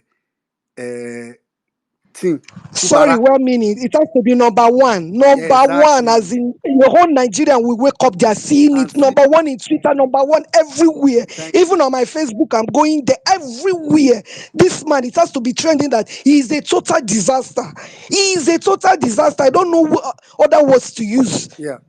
Thank you. Totally agree with you. Please, Finna don't come motivate me. Oh, because bless as people know the Twitter and see how they make me. How they say, I be like say Tinubu they work now. Me know they see him. Eh? But like I said, it's trending now. But like Finna said, it has to be number one. Because where they see now, safe. Even for where they see now, even this story, if you even can come out overnight. So please, let's keep posting about it. People need to wake up and see that Nigerians have affirmed. Because like Fina just said now, some of these things that we are seeing, people are thinking about it in their house. Like they are just on their own somewhere thinking about it. It's not everybody that sees violence space on the top of their screen like you see it. So until they come and now see that this thing, okay, people are still thinking. There are people that are thinking like this. Some people don't doubt themselves. So please let's use that hashtag. Hashtag Tinubu is a failure. If you can't, me now, I just went to the hashtag, the trend. I was just retweeting everyone I was seeing. I don't do counts. I saw hashtag Tinubu is a failure. I don't know Twitter, concern me. Please, you make your own tweet, retweet other people's tweet. But the most important one is make your own tweet. Thank you very much. All right, quickly, I'm going to go straight to Ordinary Girl, then go to Mr. Kolade.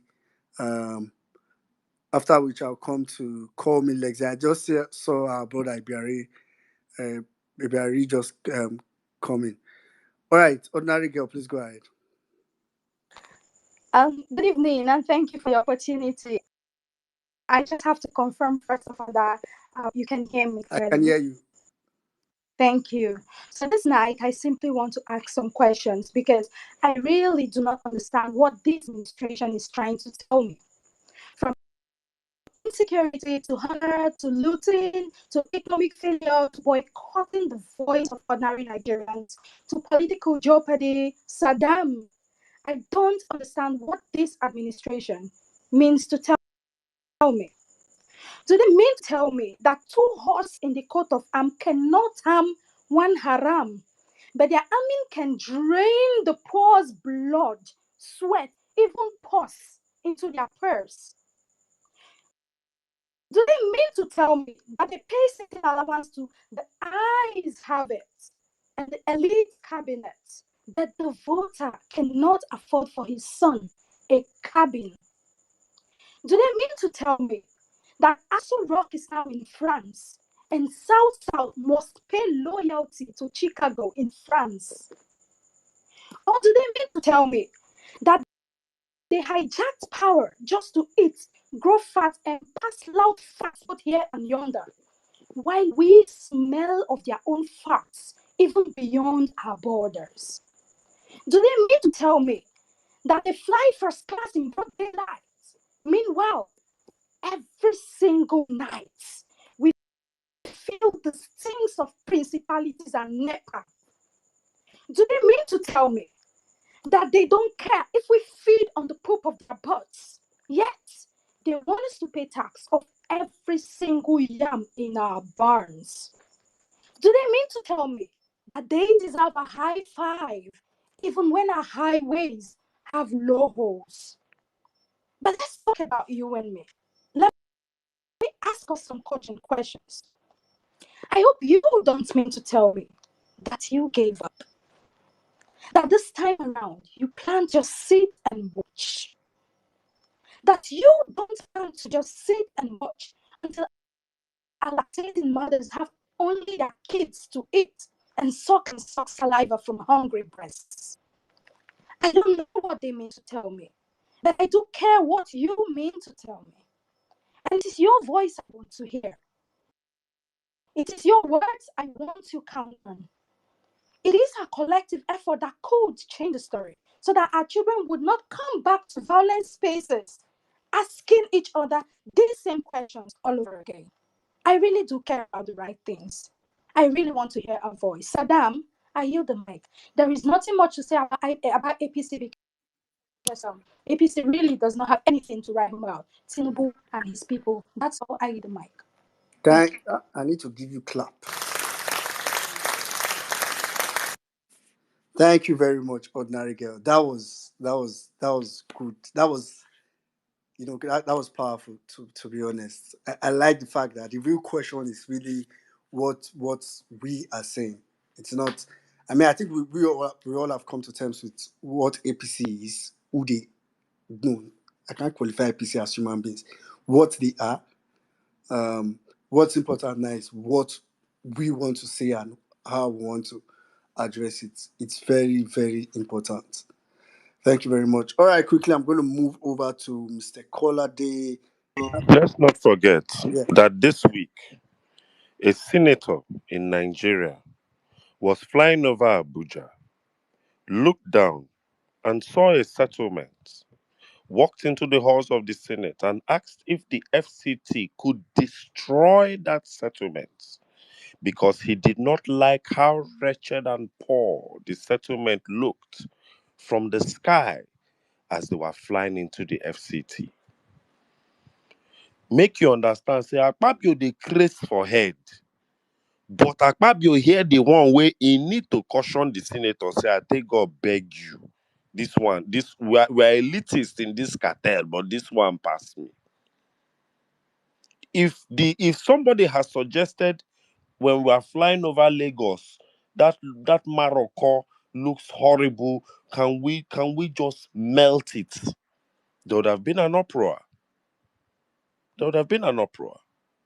But these are the kind of people that can look upon you struggling to make it in the same Nigeria they destroyed. And they say, why don't we just crush down that entire village? Because it does not look pretty when we fly over it in our private jets from money we stole from our people. There is a post today, breaking news, that only about under 20% of Nigerians pay tax. Dear Bola Ahmed Tinubu, you cannot tax unemployment. You cannot socially engineer unemployment and poverty to win election. Then you want to tax the unemployed people that you created. You cannot tax unemployment. Before 2027, at least there will be another drop. Maybe about only 10% of Nigerians will be paying tax. No wahala. You will win 2027 elections. How you will do it is up to you. How Nigerians will ensure you don't do it is up to Nigerians. You will cook your soup for Nigerians. Nigerians will cook their soup for you. May the man with the biggest appetite and the biggest stomach win. Aye. Omo, if I see the war why they fight for TikTok, if I see war why they fight for TikTok as we speak like this for this space, there's this set of roasted corn. This one, their brain they don't roast their brain finish. Their brain it don't is it says on mortuary standard. Now where their brain then just they TikTok blessed they don't leave X also. They have gone camp on TikTok and any life that is going on, they'll just enter there and be shouting. One say that all the states are paying off their debts. That right now Nigeria is on the best part. If you see what I'm seeing here, I'm gonna get serious work. There's serious work to be done. Honestly speaking, there are And they you know the problem is this. Their hey BMC, Buhari's people, did their own with their chest. with their faces. Today I know Omojua, I know Ogunusi, I know Bashir Ahmed, I know Ajuri Ngelale. They did their own with their chest. Bat idiots are so disgusting, so Cowards. shameless Cowards. that they are supporting Tinubu be from faceless handles. Do you know how shameless you have to be supporting a government and you cannot even do it with your full chest? There's cowardice and there's you guys. Continue. Honestly. You are Honestly. deceiving nobody but yourselves. I tell her once, I say, I promise you, I'm going to give you 100,000 naira tomorrow. Go to the market with a placard, Nigerian market with megaphone, and be saying Tinubu 2027. This thing you're writing on X now on TikTok. Just go and say Tinubu 2027 with placard. Use Saddam, the don't go video far. Saddam, and don't tag go me. far. One information leaked this week that I am most excited about. The campaign slogan for Tinubu's re-election for 2027 is door to door. Tinubu plans to go door to door. Oh, that one, many people will carry bandage, go back house. Maybe you don't know this, but the campaign, what they are pushing right now, their lamba, their propaganda, their slogan is door to door. And I promise Bola Ahmed Tinubu and the APC, please, I beg you, go door to door in Yeah. every part of this country. Yeah. I know. I Door believe say. to I believe say they're gonna use not ambulance. They go door to door with no. ambulance. Hey, Saddam. I'm not saying go compound to compound. Go door to door. Go to the door of the security guard in the compound. Go to the door of the BQ.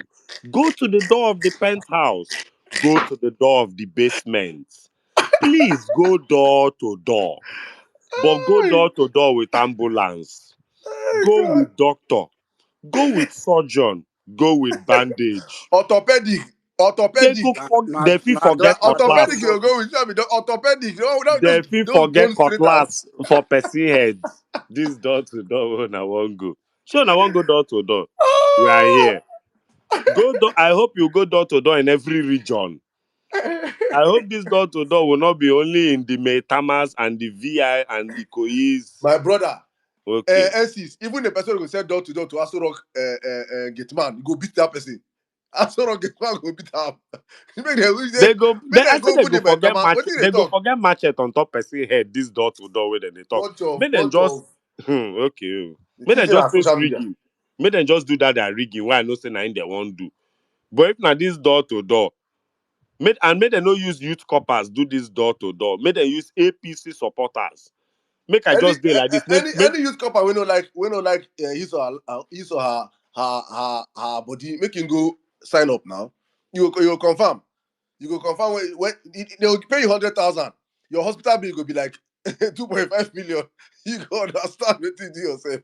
When men don't open you, now why they talk all these things early because you know say as a political analyst I dey follow these things and I can predict APC blindfolded. They go use youth coppers. Please, youth coppers, let them use NURT people. Please, please. I cannot wait to open my door and see Pastor O Nsobu at my door Ensis, preaching the good news of Tinubu to Ensis. me. Do you know the only advantage when NURT go get? Now the mouth order. The mouth order where they go use, where go hit you. Feed this army. No, first of all, Saddam, let me even give you another funny story. Let me give you a funny story. You say, I have this, my book, and they look this thing. The first problem the Tinubu administration is going to have with the NURTW, speaking of mouth order, is something that they are not even ready for. This week, NAFDAC announced that in the next 3 months, they are planning to ban sachet alcoholic drinks nationwide. Sachet alcoholic drinks nationwide. I mean sachet action bitters, so sachet alomo, sachet the one where they make manpower. Everything sachet, they want to stop it. So the first people I know that will have problem with NAFDAC and this APC government is NURTW. Because that sachet drink, then they use start work, then they use cut tickets, then they use pursue downfall, then they use stick their yash come out from downfall a conductor. The whole ecosystem of the NURTW revolves around sachet alcohol, Yes, I which beg, NAFDAC no wants louder, to no louder. ban. Before they go here, I go reverse the this thing, I beg. Sadam, I Then don't know go what I forget want 4 talk. by 4 on Sadam. top. I beg, no louder, I beg, no louder. You Then know, go so forget spanner on top person head. we they give these people money expo. Let them do what they have to do, please. Don't even loud it, I beg. May they do it. Let's Make circle them back to our ban people. sachet alcohol before 2027. I remember the rubber, I beg. Hey, you say me Nigerians no drink action bitters. While I go there. Mr. Kolade, please go ahead. After which I come to call me Lexi. My brother, I greet you. Emir, I salute. I greet everyone. Oga Sizu, I greet. Sister B, I see you, ma. All right. I greet all my brothers and sisters and my Ogas. I greet everyone. To me, it seems like we, like for us to even be talking about this man's 2 years in office is, un, is unthinkable. Like, person stole an election. Person is trying to do everything to whitewash himself, to make himself look like, you know what, I am the president of in quote, in this country. Person is doing something. If you look at his message today, look at what he said. He said, you not entrust arm, you not entrust arm with the responsibility. Person is doing all this one, and we are here still debating what Mo will just go carry our Venezuela, leave every other thing, and just let everybody, your neighbor, your enemy, your friend, your father, your mother, begin to let them know morning and night that this man is the one that has made them who they are, the poor, that is in the poorer they have become. It is the cause of their poverty. Then it's just to allow it and begin to let them know that is the only work we have. For begin to let people know that look, this rice you cannot afford. It is this man, and you know what he use the money to do? To buy his Escalade, to buy Escalade, to build presidential whatever, to share to his people so that they will not come and start like bring out his debt or begin to like threaten him with what is not. He has to shock everybody now. So it is Nigerian collective wealth they are using to like do all these shocking. So please, my people, I think we should just focus on what it is and just don't let him feel like in quotes, you know, trust in leadership on top of trust Nigeria to his hands. So make the air know they swear. Hmm? A thief remains a thief. Hmm? A druggie remains a druggie. Nothing will change. In case people do not know, Tinubu does not know where they sell gas. Oh. He doesn't. I Sisu, do you think Tinubu knows or has ever been to a filling station? Do you think they've ever driven into a filling station in the last 25 years of his life? Not to talk of saying he wants to know how a market woman feels or how that not to even imagine that maybe you pay even 500,000 as school fees. You think he knows all that or he has a feel of what that is? Our And fashion ranch's daughter was killed by headsmen. Tinubu came there and asked, where are the cows? things Oh, have God, happened in look. this country. I yield. So I yield. I think I just go relax. Thank you. Thank you very much, Mr. Kolade. Wait, Tinubu did speech today. I don't know, black. Now let me don't normalize no the 1 year that drug law they talk.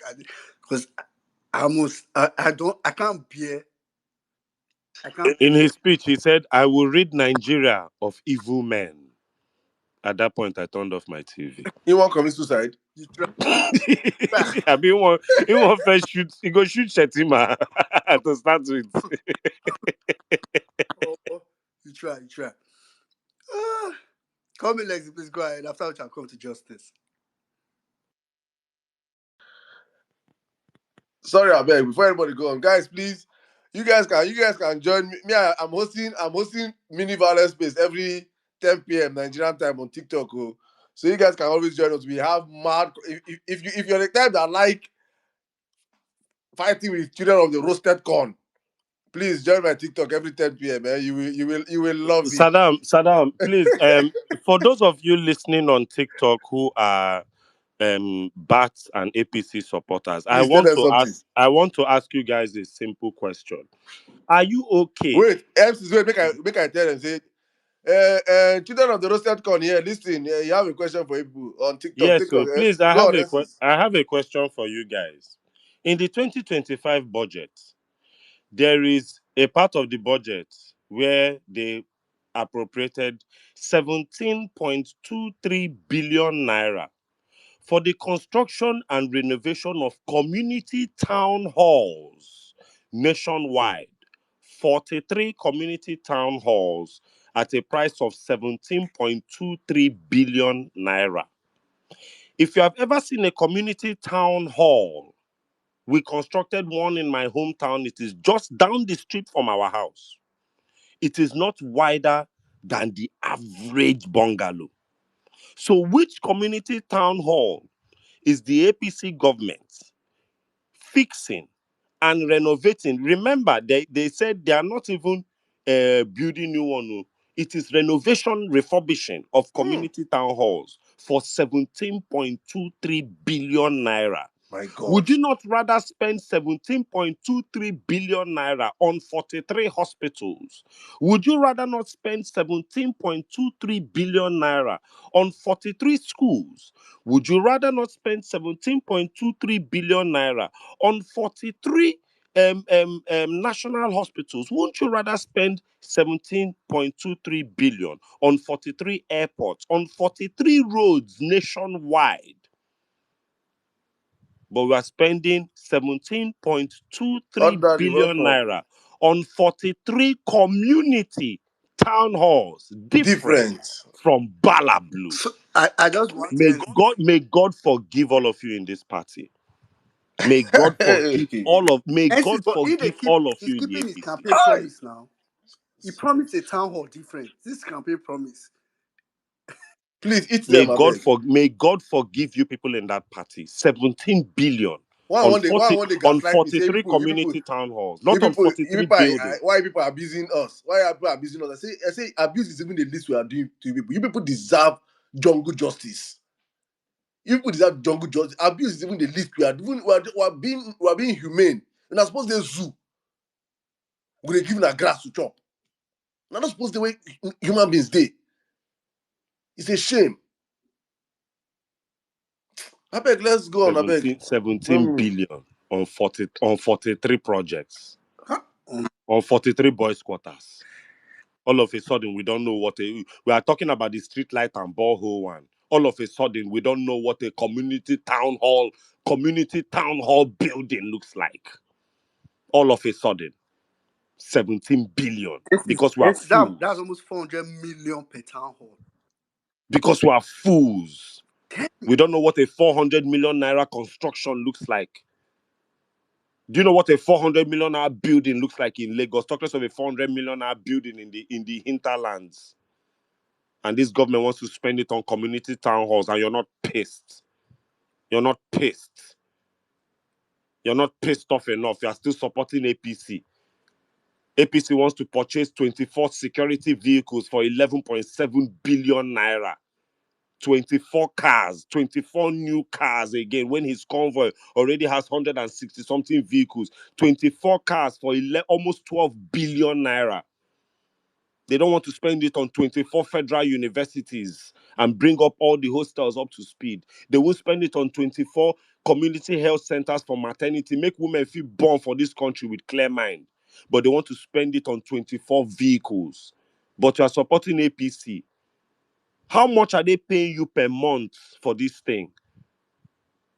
How much are they paying you really per month if they will spend 13 billion on 24 cars?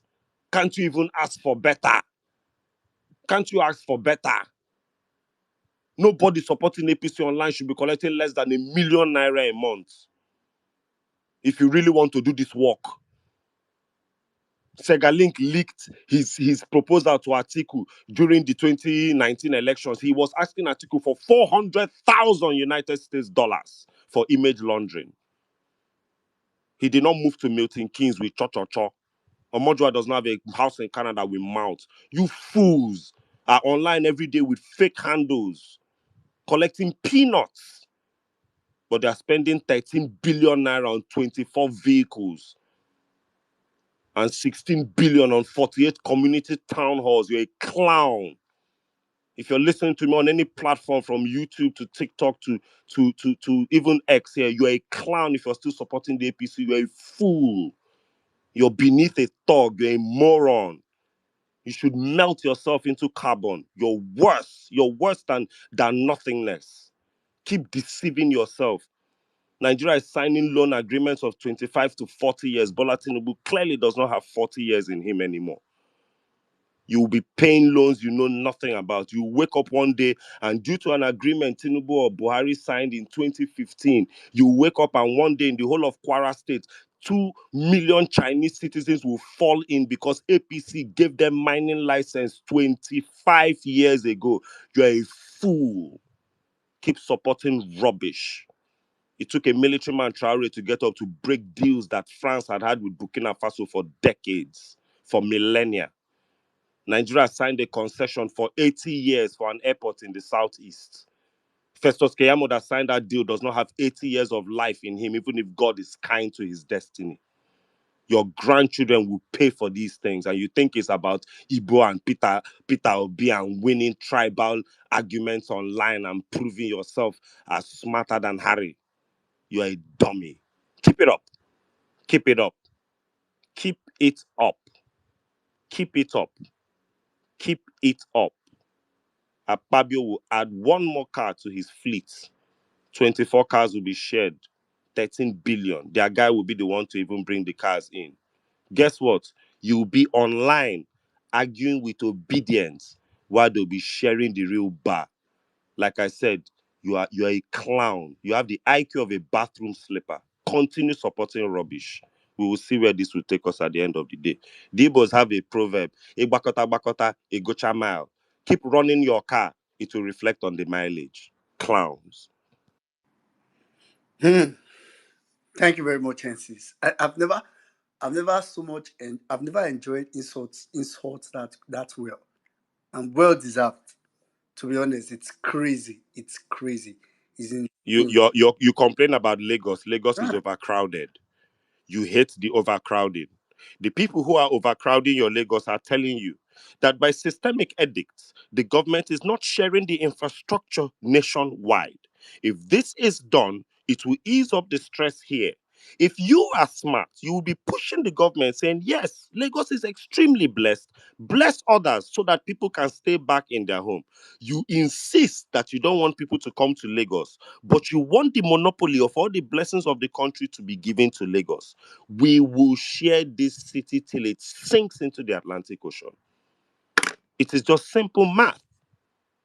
You either support that Nigeria be blessed equally so that everybody can be proudly in their house. But if not, we will share this city. Your children will thug it out with my children. And that is where we are going. A country that has access, just look at the smallest countries, even in Europe. A country as big as Nigeria have one functional seaport. When we have access to the ocean across different places. And you're saying leave We have Lagos, access to the ocean so much that a projected leave coastal road Lagos, has 700 kilometers worth of calculation. There is 700 kilometers worth of coastal line in this country. leave Lagos, leave Lagos.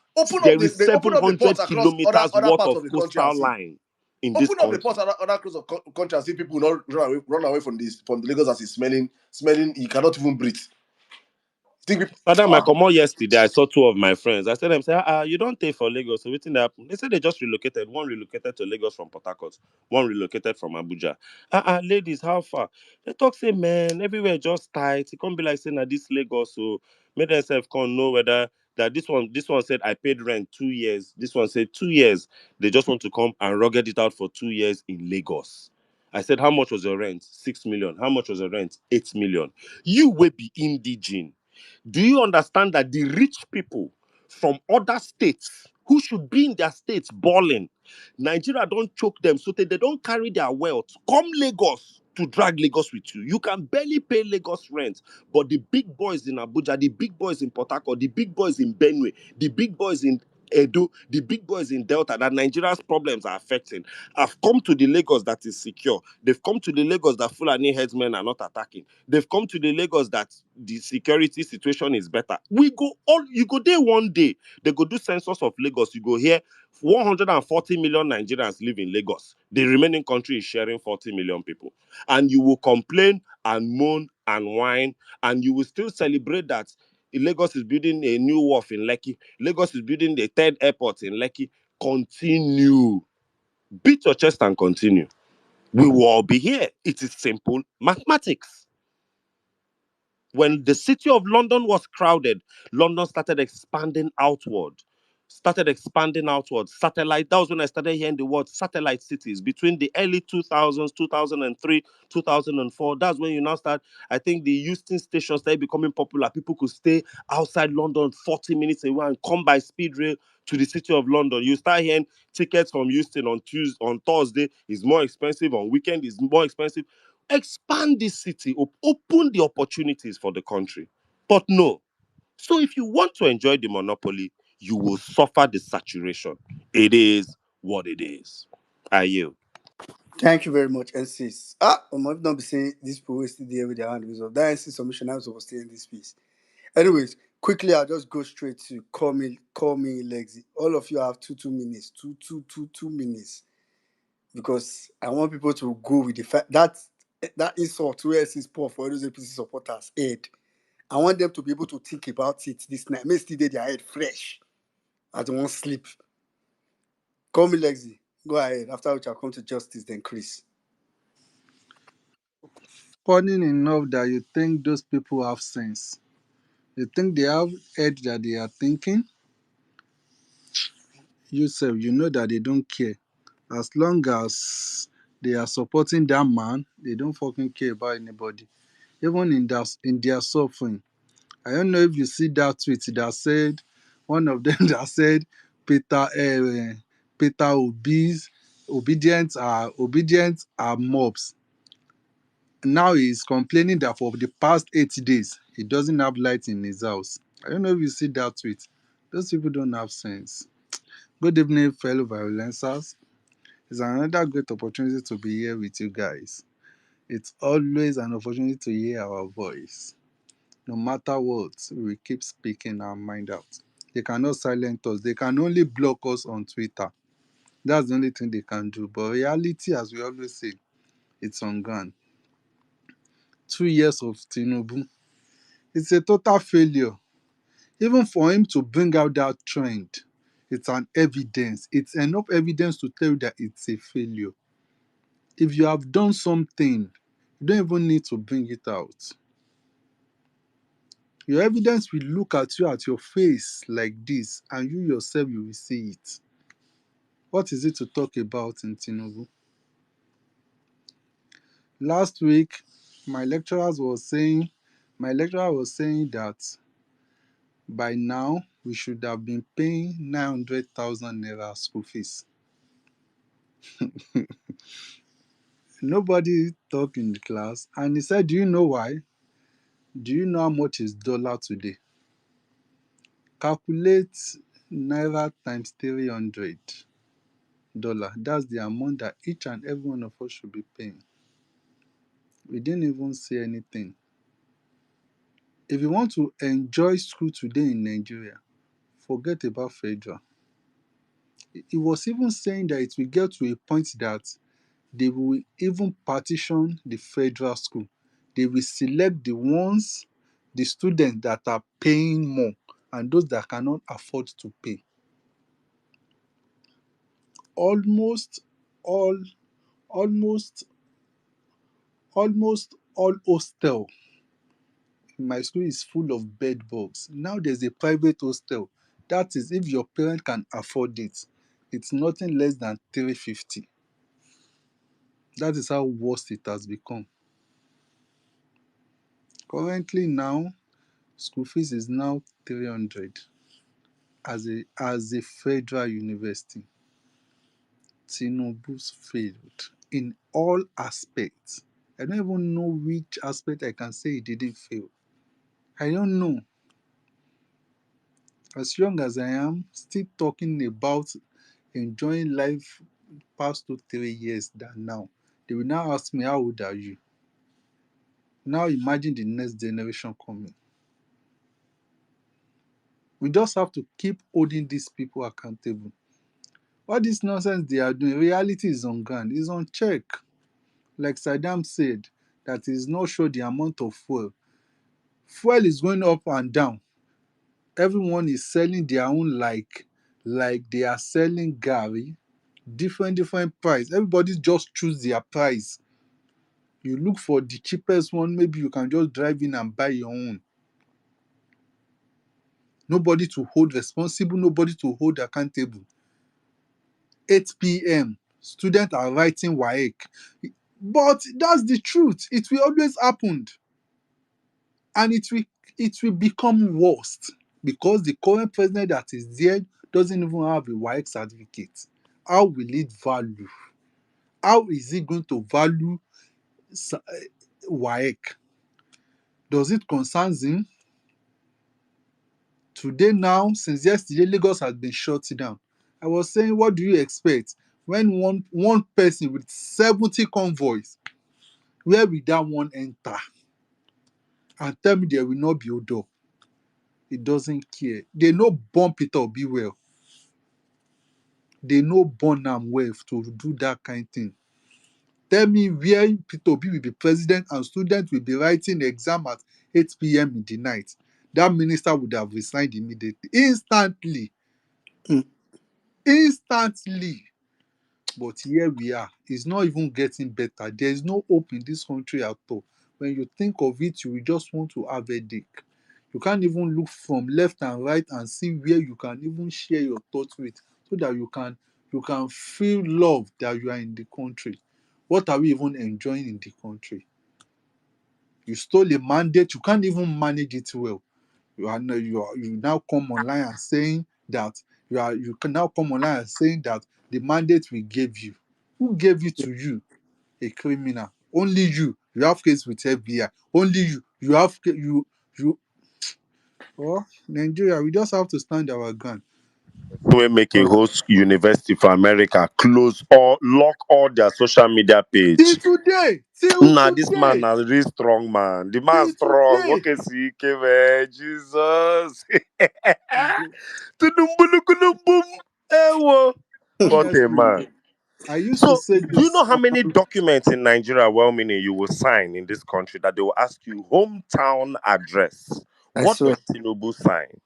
What does he write in that place, in that column? Does he write body loan? Rabiji. What is the address? Where is the hometown? Has he ever visited that place since 2 years? What is, hey God? You know, we have to go back to even his eligibility. We must Ah, go back to these things. You yeah. can't even. You can't even. Which birth certificate is he submitting in 2027? Which one? Person will confuse the world so they he do birthday. No foreign government acknowledge his birthday. Everybody has a different date in their portfolio. We all saw it live here. This is where we are. What document is he even submitting? Which school? We've established that the secondary school and the year he said he went to the secondary school wasn't even. So which one? What is he submitting to INEC? Okay, you entered the first one. Is Festus Keyamo going to come again and tell us great men studied from home in 2027 as a defense? No, it will be great men write exam in the midnight. No, that's what they will come for now, as we can see. Because they must submit documents to INEC now. What is he going to solve? Will Chicago State University open their Twitter handle that time? You know what? We're just playing with this thing. APC is just playing with themselves because it's not us they're playing with. No wahala. We move. I just do Yeah. one social experiment now for my TikTok. Oh. I talk I'm say 95% of people they support Tinubu in diaspora we no get face. Now either fraudsters or they push drugs. As I talk one come begin them say small politics where they talk. I don't begin to insult them. I say, okay, make I just do this one. Now I say, if you they do Yahoo or you they push drugs, your next transaction, make police catch you. Type amen. You say, why are you going to talk that kind of thing now? Say, make I calm down. This small talk where they talk now. Because first of all, what do you need so many bot handles for if you're not a fraudster? Hey!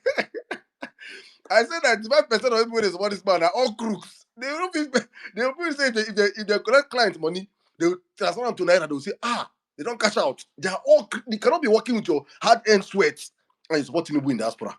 It's not possible. You are a thief. And that's why their faces are all hidden. They hide their face. You cannot see they hide their face and lock their account. They cannot bring out their real faces. Criminals. And I cost all of you. Your next transaction, police go catch you now. FBI, night boss, straight back to Nigeria. Night boss. No, God forbid. You go follow for part of those people where Trump go send go that new prison for El Salvador.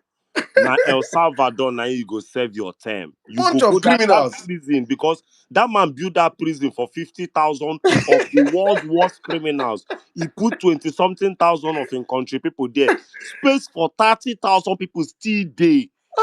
If you are supporting this man and you are into fraud, they will catch you and you'll Amen. be part of the people that Trump will do deal with to be Amen. sent to El Salvador for hard labor. They're not gonna send you come back Oracle, Nigeria. type amen. You know go Oracle, do type you know amen. go do your criminality come Nigeria. Oracle and gang, type amen on the comment section Yes, now. so Type amen. amen. Amen. That's what I want to see for you people. Last week, rain fell in a prison in Osun State and knocked down the wall. Over 40-something inmates ran away. It's not Nigeria. You will come back and do your time. Now He say, that El Salvador prison, you go he's there. not, I'm not a religious person. You will find God behind bars in Jesus' name. You will find God in prison. You will find Christ doing life. And God will punish you. I know they do that one. Ogun go fire you. Anyone where you believe. If you're a religious person, you go believe Ogun, Abi. Ogun go come for you. Bunch of crews. When like you, let's go back, please. All right, Justice, Justice, please go ahead. 2 minutes, then I'll come to Chris.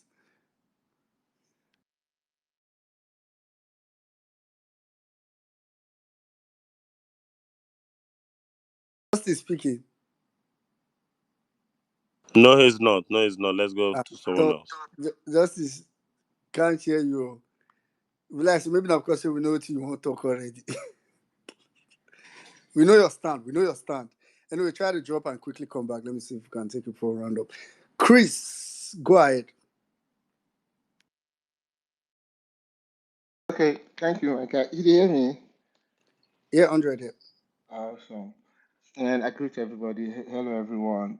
So I've been listening. I don't know who spoke. That's and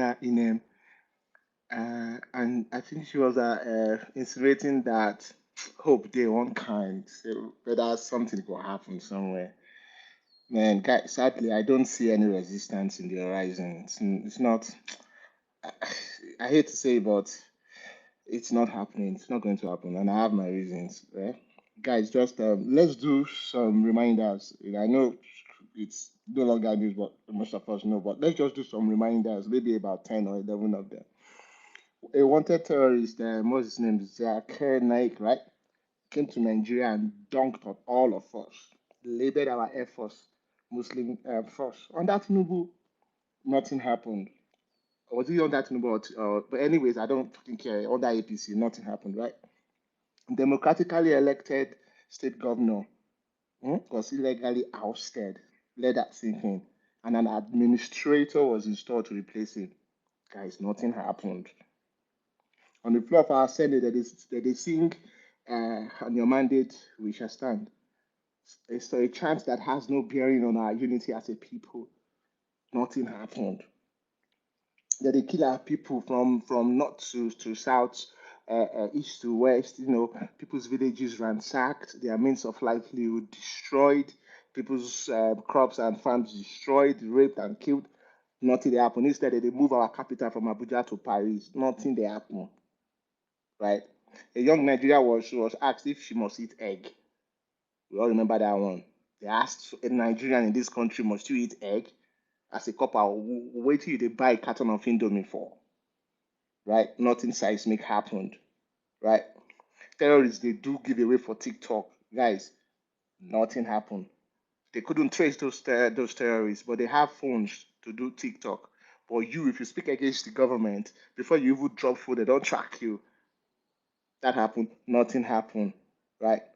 Terrorists will be rehabilitated. They will put them back into our military for the same country or the same Tinubu. You catch terrorists, you rehabilitate them. You can't put them back into our military. Even so clothes for them, I sure give them food, give them money. Whereas we have veterans who are suffering. Go to Kaduna, you see them who are suffering, some with half limbs. Nothing happened. 10 billion naira to do solar. And all of us, they knocked it for. Nothing happened. 12.5 or almost $13 billion for a 700-kilometer road. You won't even do coastal highway. There was no environmental impact assessment report. Like, these people just come at us with from different angles. Like, I'm sure they sat down while they were thinking about this. Or like, just put it. They will not ask about EIA report. Nigerians are that dumb. Just do it. Guys, let that sink in. That a project that huge, there was no EIA report, and they danced around it. We are here today, guys, talking. Nothing happened. Cultism now don't become another arm of the government. Sheyi Tinubu beats better than last president. At least somebody has to do the dirty jobs for them, right? Cultism is now another arm of the government. Guys, nothing happened.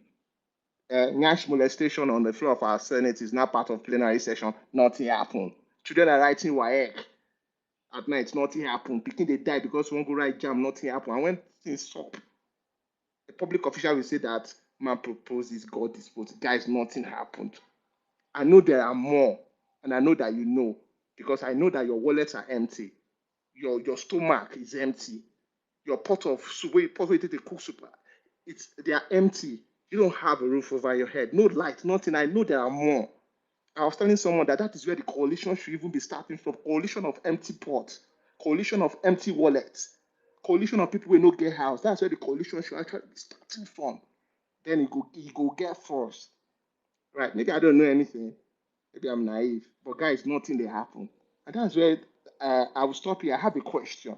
Guys, how do we rate ourselves as Nigerians? Because if like say we don't rate ourselves. We just take anything that comes from APC, anything they dump at us, we take it like dumpsters. We take everything. Even dumpsters in modern days, dumpsters don't take everything. You separate your waste, right? You separate the biological degradable ones according to the sharp items. You separate them, right? Even dumpsters don't take it, but we will take everything. So the question is, how do we even rate ourselves? Are we just mere dumpsters, or do we even want to Mm, leave? Because as far as I'm concerned, we're not even existing. mm. Thank you, well meaning. Thank you very much, Chris. Thought provoking question. Thank you. Thank you. All right, That's a let's beautiful submission. Well yeah, done. quite thought provoking. The list goes on and on. Like The everybody things we are normalizing on a daily basis. My goodness. and the They make me cringe. They make me cringe. They APC pay me keep for body. shifting the like there's this thing APC does. they keep breaking the barriers of what you think is not possible or shouldn't be normal. And we just keep shifting. Imagine how uncomfortable, like how 2 years ago we were talking about budget. Any small thing we go talk about budget.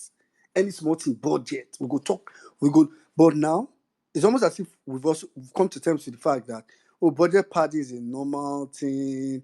I remember 2 years ago, some of the spaces we did was to look at budget in detail. See, if for this space, now not be where they call on one. We we we've practically just felt like okay, budget padding. It's supposed to be just like that. Forgetting the Lagos state budget that they spent 9 billion naira on diffusers. See, bro, and that was just last year. Omo. Oh God! When they were talking street lights, borehole, street, I said, "Wait, people, no be APC. Make I go look this thing well." My brother, I saw traditional rulers, 11 billion. I saw renovation of community town hall. I said, no be this thing. All of us donate 15,000, knock block, put where we they go do. If you want to do wedding, to get money for my village, go do it for our town hall. Now, wow. Hey, God. It's quite unfortunate. Justice, please go ahead. Yes, can you hear me now, my brother?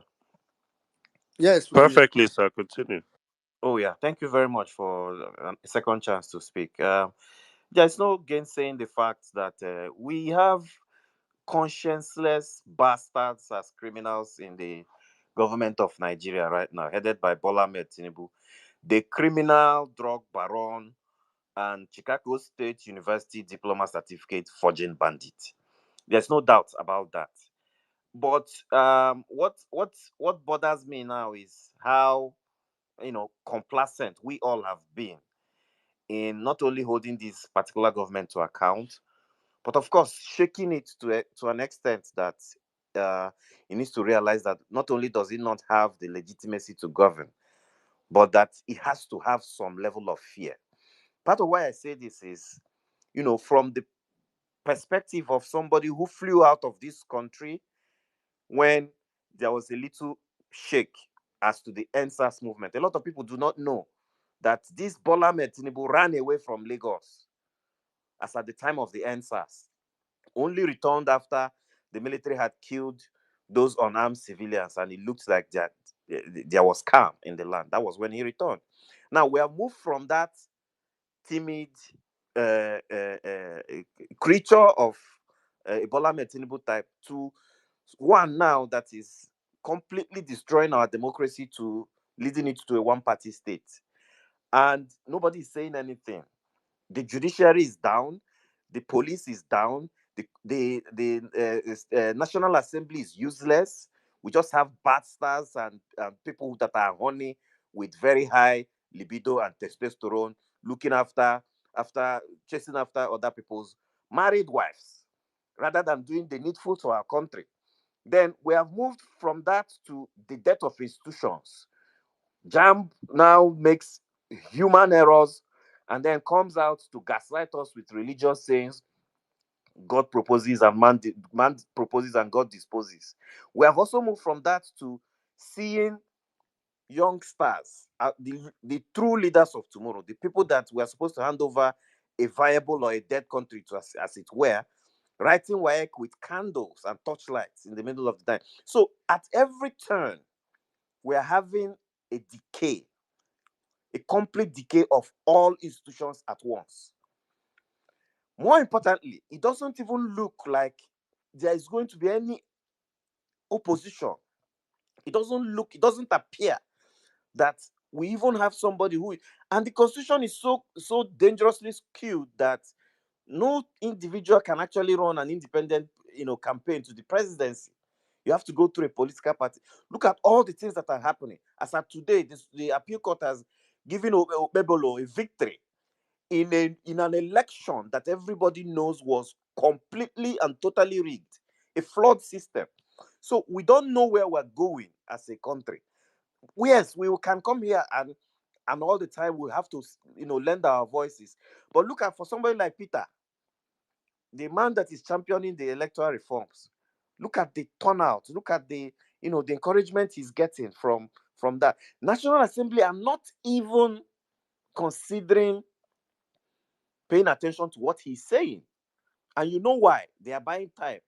At some point, they will come out now and tell us that electoral reforms can no longer happen because it's somehow statute bad or time bad, and that they give INEC full powers again to decide for Nigerians how we are going to conduct 2027 elections.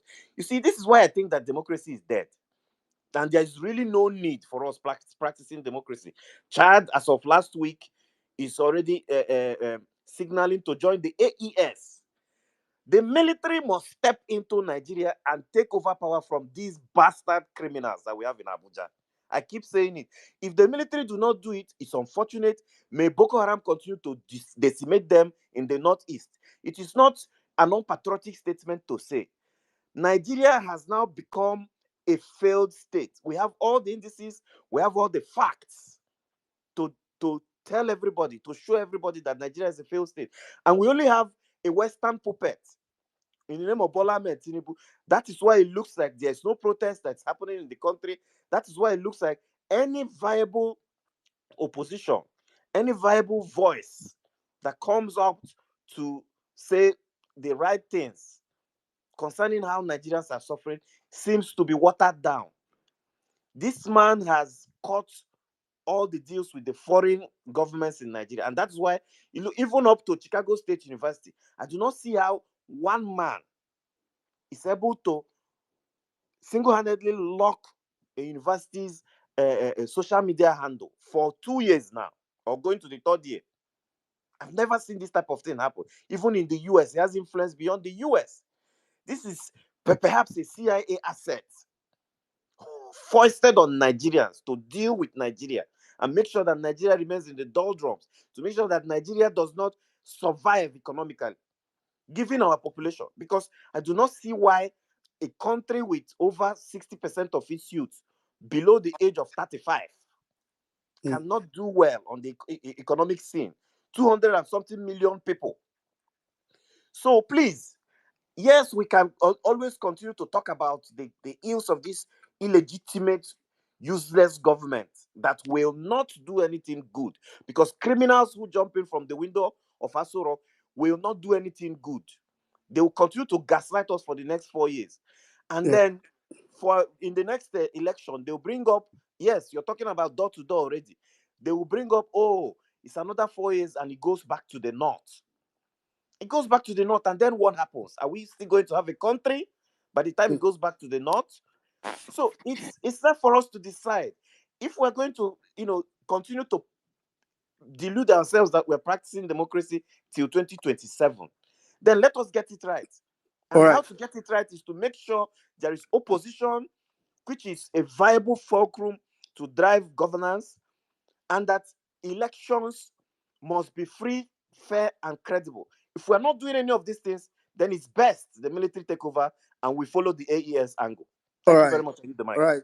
Thank you very much, Justice. Thank you. Thank you. Thank you for that very, very stern submission. Your submission is quite, and to be honest, I agree. I agree with a lot of the things you said, if not all, actually.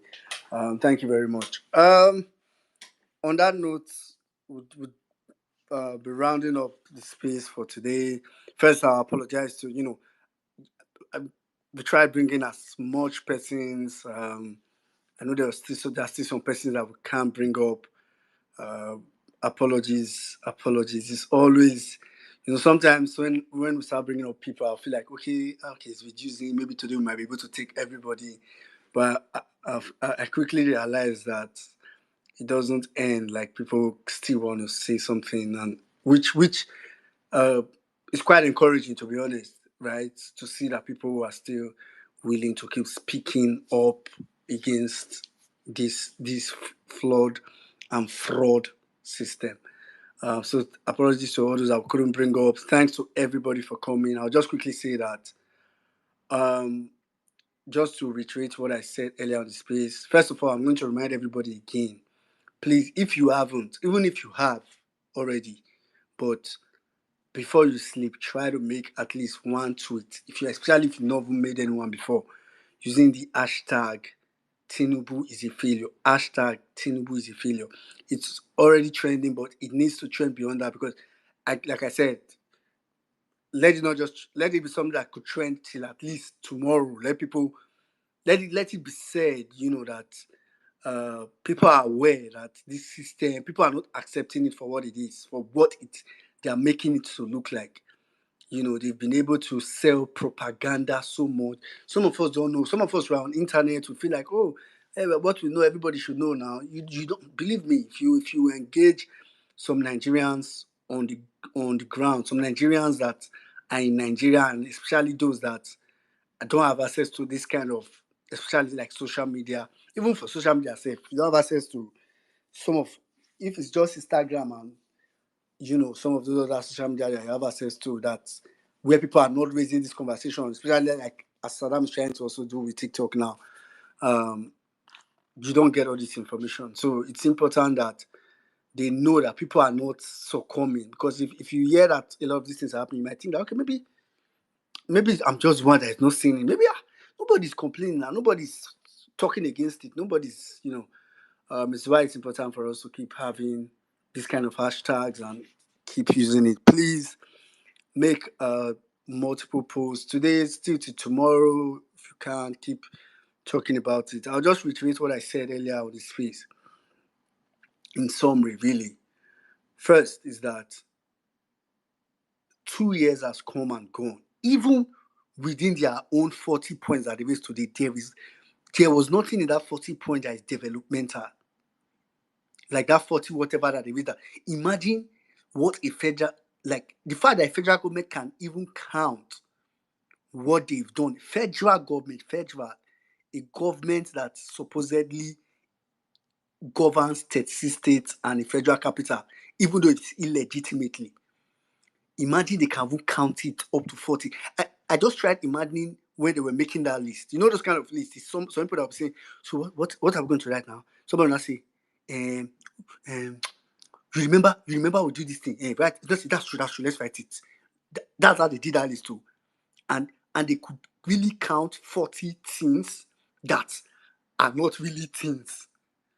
So my problem, first of all, is that the fact that they could try to count it and they add the number to it, and they were not even things that you can say, this is not even worthy of local government chairman. Like, these are not, if local government chairman is saying they even do this kind of things, you'll be like not talk about a federal government. So just go with the mindset that it's 2 years. It's 2 years. And there's absolutely no significant thing, no sensibly significant thing that you can say the APC has done and has impact. Because if you also go through that document, we see something like, the law we signed doing this, putting it to look as if it's system, but has literally no impact. Think about it. 2 years. A child that was born 2 years ago, for some of you that probably gave birth 2 years ago, you know what your baby look like now, right? Probably already thinking about going to school soon, starting school soon. But nothing has been done. Then, in addition to that, just remind yourself that this is the best it can ever be. This is the best. It cannot be more than this. So if you know that, then you have to tell yourself, is this what we want to deal with in the next 2 years? Okay, maybe we don't have a choice. We have to deal with it in the next 2 years, fine. But do you want to deal with this in the next 6 years and beyond? That question is really left for every Nigerian on this space and not on this space to answer. On that note, I'll say again, thanks to everybody, and I'll just invite Saddam to round up this space. My brother, thank you very much. Me, as you know, said the space now. Me, I did TikTok. I did do double job. I did do double job. But guys, thank you so much, all of you that came out today. God bless you all that came out. All of you that contributed one way or the other. Either you spoke or you tweeted the hashtag. All of you that have done your bit to keep the conversation going, to keep the spirit alive. To keep saying that a new Nigeria is possible. Thank you, all of you that have been supporting this platform for so long. There's so many things that I would have let out of my mind today, but I just say make I leave on. Think I let Let sleeping dog lie. Yeah. But many people have reached out to me in the DM and asking me about POs coming. Parafat. Hopefully, he's gonna be there. When he communicates a date, you guys will get it and it will be out there. All I'm gonna say is that please keep putting in the work, keep speaking, keep talking, keep educating Nigerians, keep using any platform you have to keep the conversation going. It's very, very important we keep doing these things. And as I say, for me, I honestly speaking, the feedback I'm getting from TikTok is insane. Someone is just typing to me right now that he has been on TikTok for so long and he has never seen a garden where Nigerians are talking good things or talking about the obedient movement. It's only bigotry that are in that platform. So for me, I'm moving an army over to that place. So you can always join us.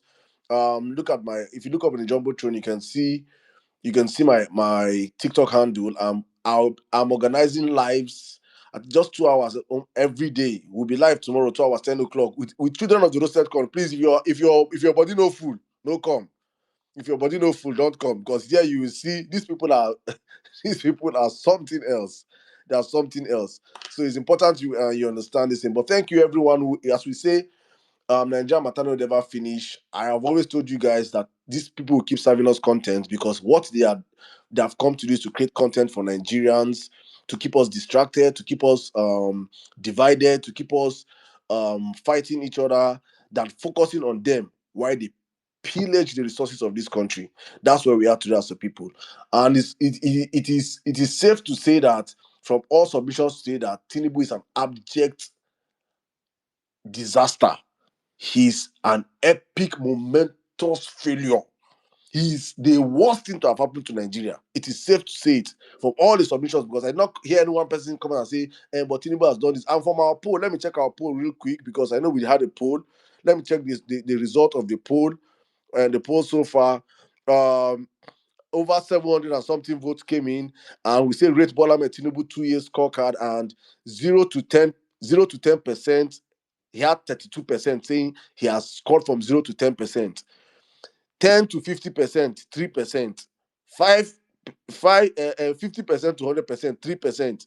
-1%. Over 62% of our pollers have said Bola Ahmed Tinubu have scored -1%. That is a total A in failure.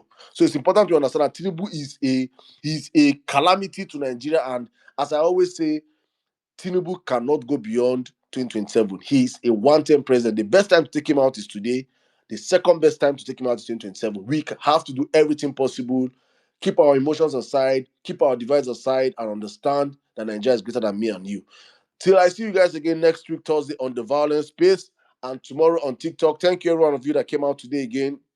Thank you, my brother, well, Nigeria N6. Thank you so much, Mom Bolanle.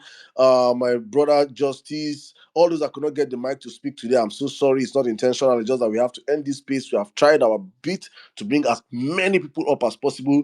Mama Wakiri, thank you so much. My big bro, Magnific Dude. And also, I want to thank every Violenza that contributed to Madame Madonna's um, um, cry we called out last week, and in 48 hours, with the help of our brothers in the one MMC space, we raised the sum of 6 point something million naira that should cover up her hospital bills. Hopefully, she gets into surgery, and I'll be updating you guys as it goes by. Thank you, every one of you that came out. It still shows that the spirit of the movement is still well and alive. And as I always say, some people are feeling like without them 2027 no go work. I'm telling you, by 2027 we don't. You will be a new set will rise. A new set of people will rise. I say it all the time that nobody's indispensable as long as fixing Nigeria. If you tire, 10,000 of you will wake up. If you say you no do again, a million of you will rise. So without you, this movement will keep going. You cannot stop it. It's a moving train. It's that you get in or you're pushed out. Nobody is not